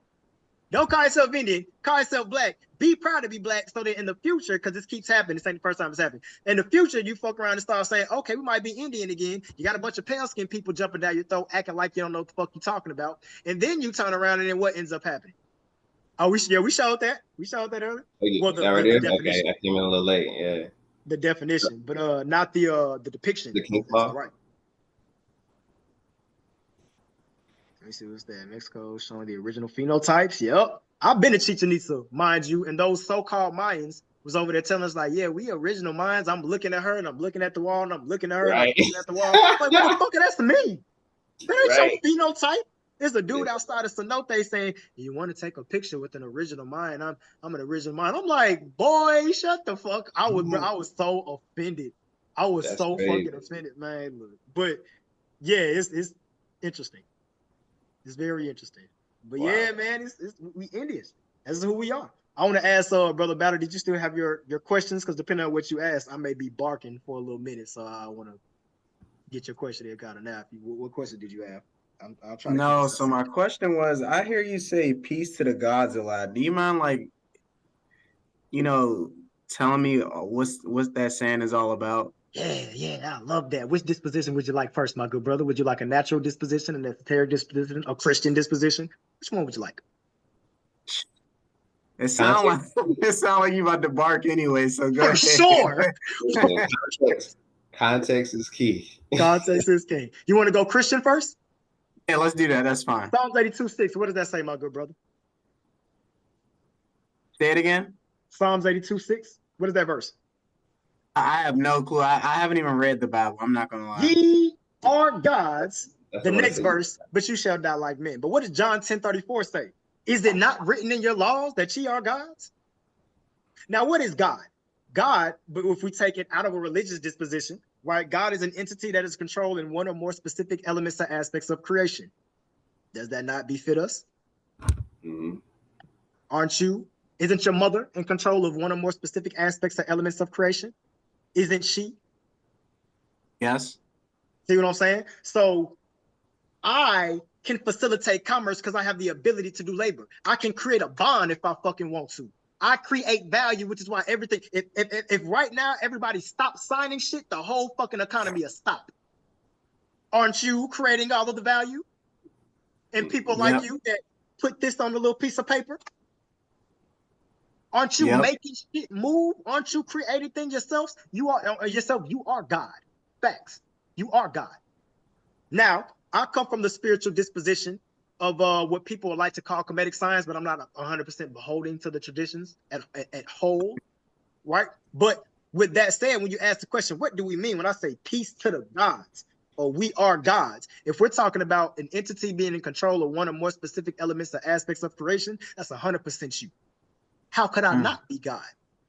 Right? As above, so below, as within, so without. It was very profound. I wanted to bark when Ja'El was mentioning what he was mentioning about the magnetic field and the appropriations of hydrogen, or what the solar prominences are talking about as far as what the sun is doing, how it's misfiring all these fusion and fission type of reactions taking place. All of that is going on within your body. You have the literal ability to create a paradigm. You do. Because what does modern money mechanics say? If you remember us going through that lesson, right? It says intrinsically a dollar bill is just a piece of paper and deposits merely book entries. They pretty much are worthless. But what then makes these coins of currency valuable? Typically, or just as generally, it is people's willingness or belief and confidence that they will be able to trade them for other financial assets or real goods and services and purchases whenever they so choose to do. So the simple fact that you decided to believe and confide in an idea creates a very paradigm and social structure to which a bunch of people move and march to the beat of your drum, or the drums of people that have pre-decided what somebody is going to do, or what something is, or what something is going to mean. In what world is you not God? As melanated as you are.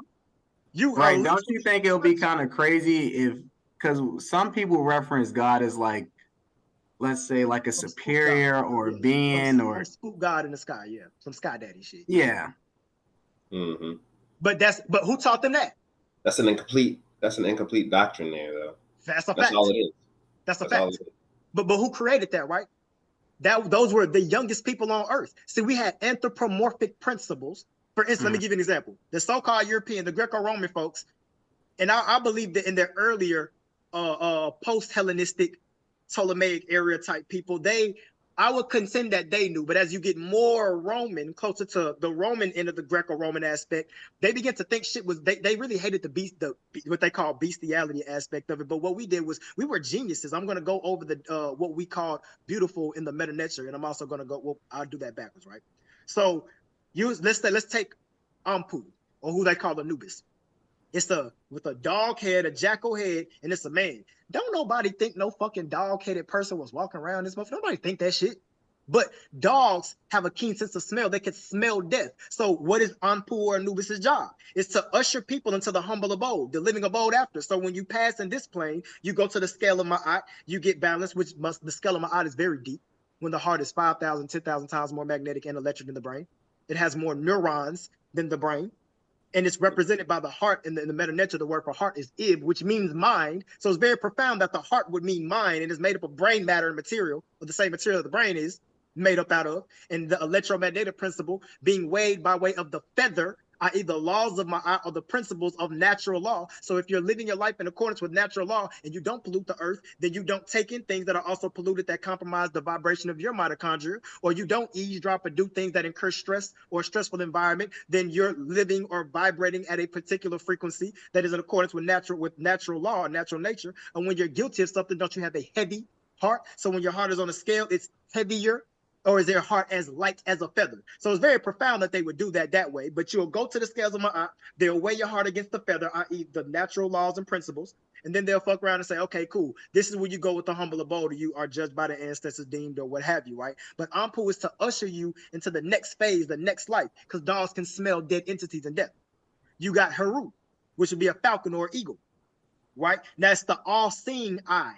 Or Horus, right? The all-seeing eye, but that's because that is the highest flying bird in the sky. Their eyesight is so keen that even hundreds of miles in the air, they can spot a small rodent on the ground and engage upon their strike and boom, catch that particular thing. So they would anthropomorphize one that is supposed to be all-seeing by way of Heru. Nobody thought a fucking eagle head man was running around this bitch. No one thought that.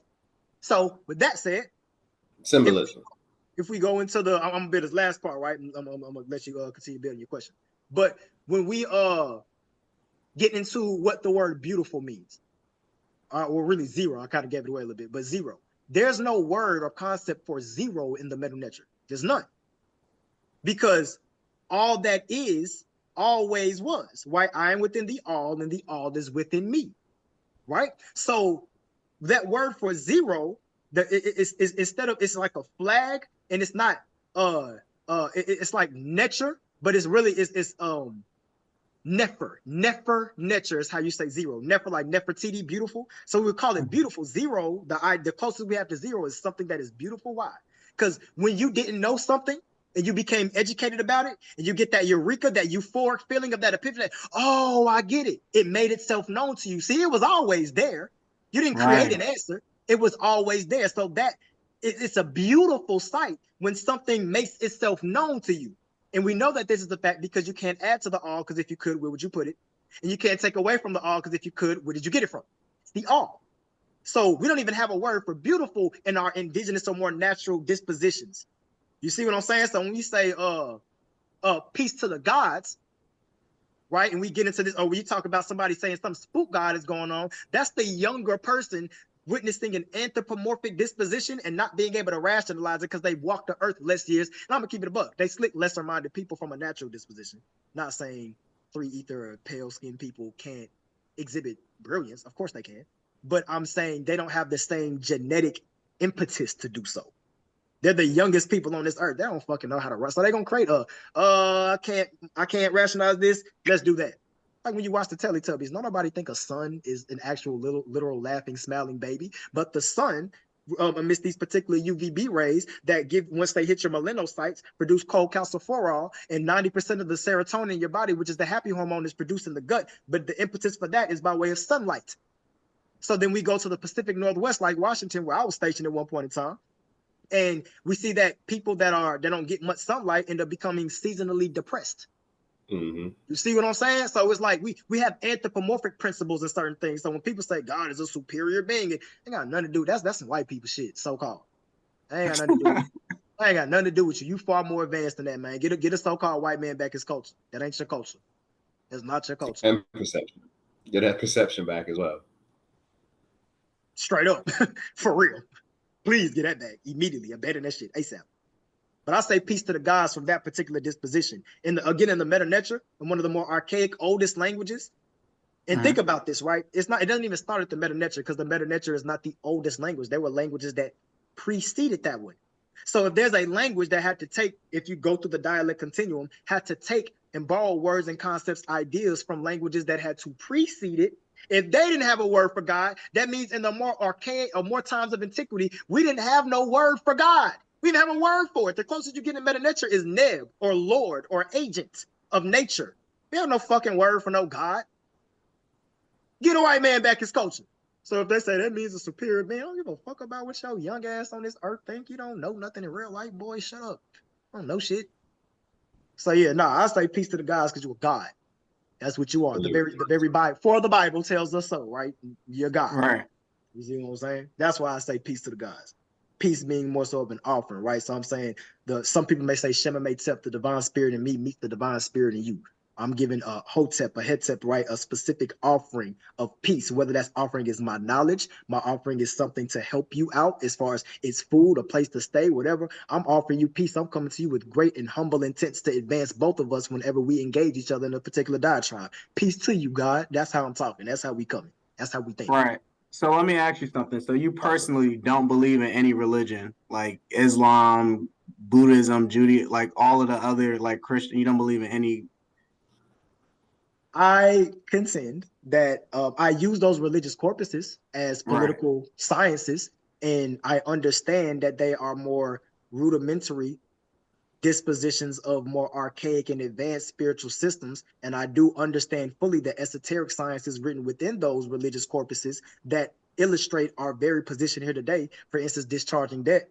That's all in Matthew's. That's Ephesians 1 for redemption, for how to write a bond. All of that stuff is in there. Bond slaves, you're supposed to forgive a slave every 7 years and all this other good stuff. So your credit report clears every 7 years.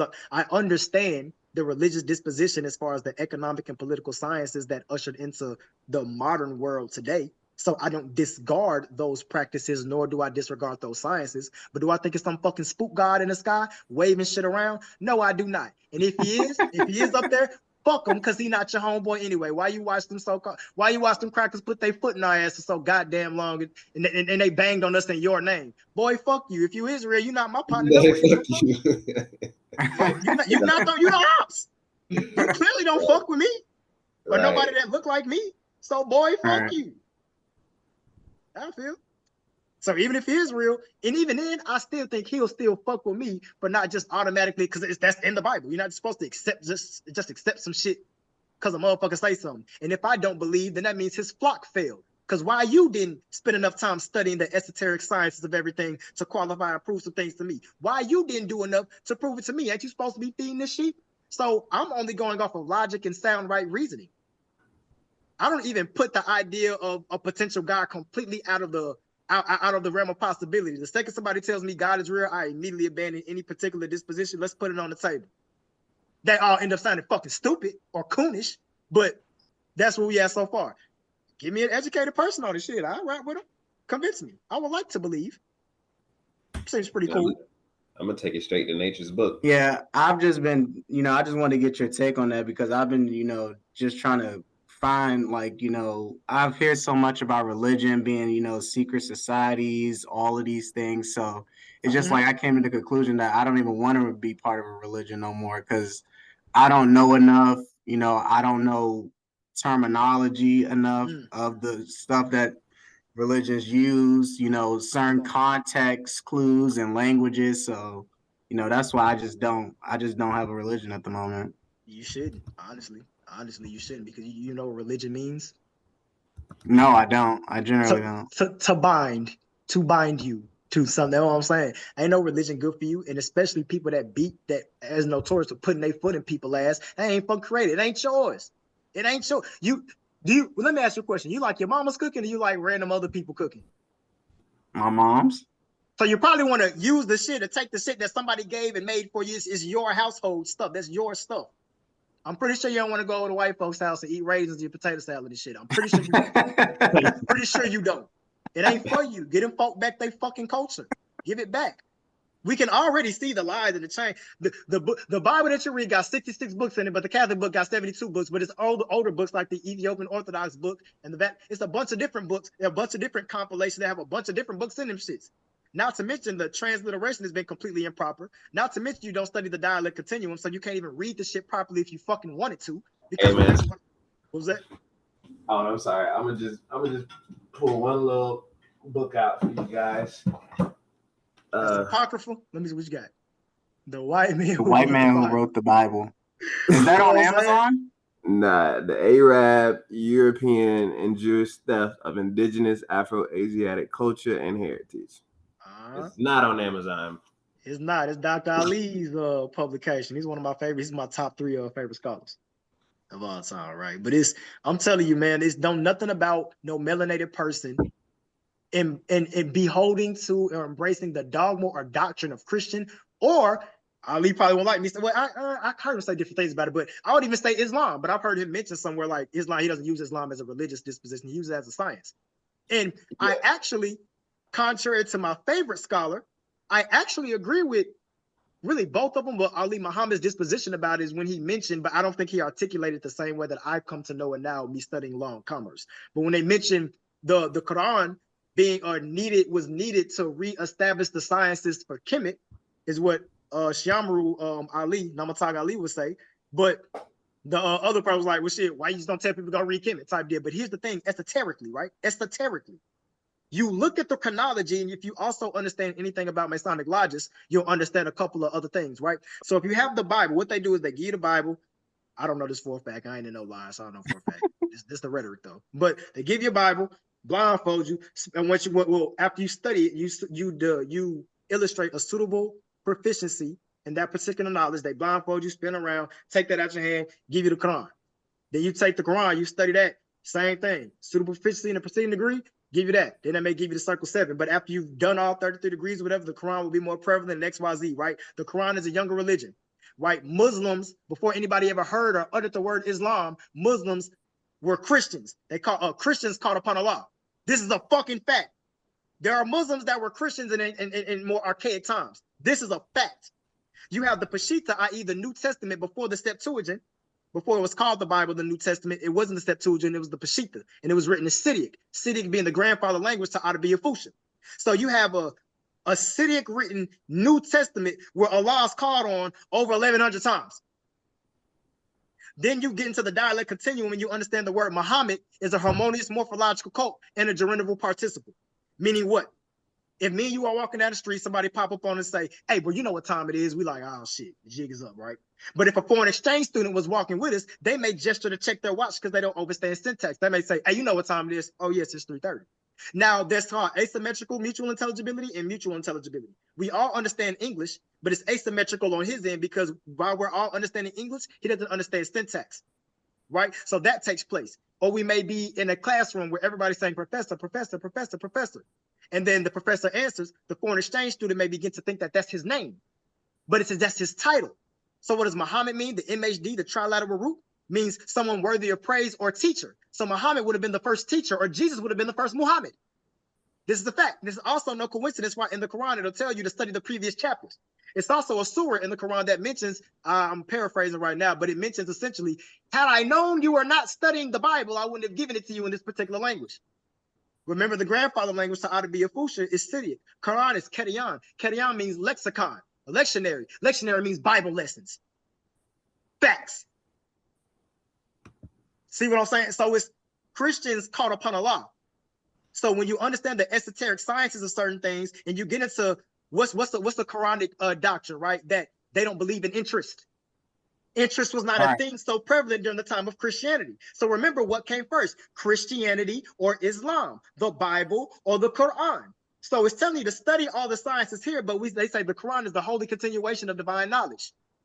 So the sciences that the Bible did not make a way for, you had to come back and then give this particular esoteric science disposition on what's going on politically and economically. So you know what I'm saying? Let me see, who wrote the Bible? Forgery, New Testament of Flavius, just Sophist, pseudo forgery, Israel of the Bible is very fucking pseudo. The pseudo character Abraham for sure. I would say allegorical might be better than pseudo, but I mean shit, same thing. Yeah, definitely. I'm about to say. Yeah, he just went straight to pseudo, like damn, not even allegorical, just on their head like that. But ultimately, right, my ultimate position, my point in that is, I don't believe in no spook God or nothing like that, but I will never throw away the sciences of that because I understand the political and economic disposition of what's taking place. I understand why the Quran is after the Bible. I understand, and there are other nuances with that too, right? We know the Catholic Church started the dogma doctrine of Islam so that they can go get the Holy Land back from the Muslims. That's why they did that in particular. Started the doctrine, the dogma of Islam, not the actual natural science of Islam or anything like that. But with all of that said, I understand the esoteric sciences of it and how it's embedded in the political and economic practices of the Western and the Eastern world today. So I don't throw away those sciences. But ain't no fucking spook God coming to save you. It ain't none.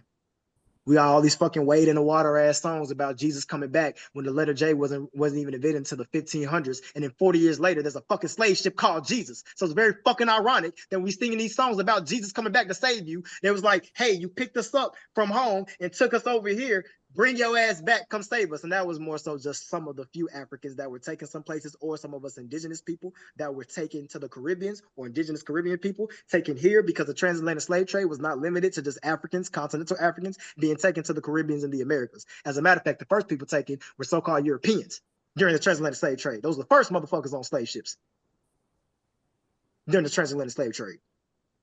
Right, so people are singing about Jesus come back, Jesus, come back, Jesus. Somebody fucking boat, come take me back to the crib. This is bullshit. Seems weird.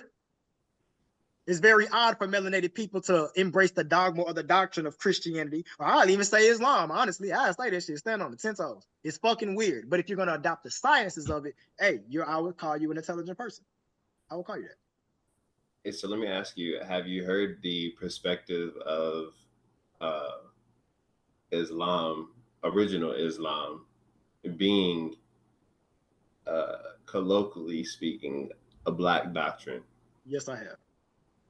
Okay, and so you say, knowing the context of that doctrine and the original purpose for instituting it as a doctrine, would you still stand 10 toes down on fuck Islam too? And why? You're talking about the science of Islam, or you're talking about the doctrine or dogma? No, so the dogma of Islam now is like, it's orthodox. Right. You know, it's not the original. Right. Okay. Mm-hmm. So I would say, no, I employ those sciences. I think they are essentially the same thing as the anthropomorphic principles that I was speaking about earlier. But I wouldn't say 10 toes, fuck it. But what I will say is it's still dangerous and detrimental because it doesn't make any mention of it being allegorical. Well, I've heard Shyamara Ali mention that. Well, yeah, the people who are teaching through Islam now don't have those reference points. They're speaking and teaching from the orthodox.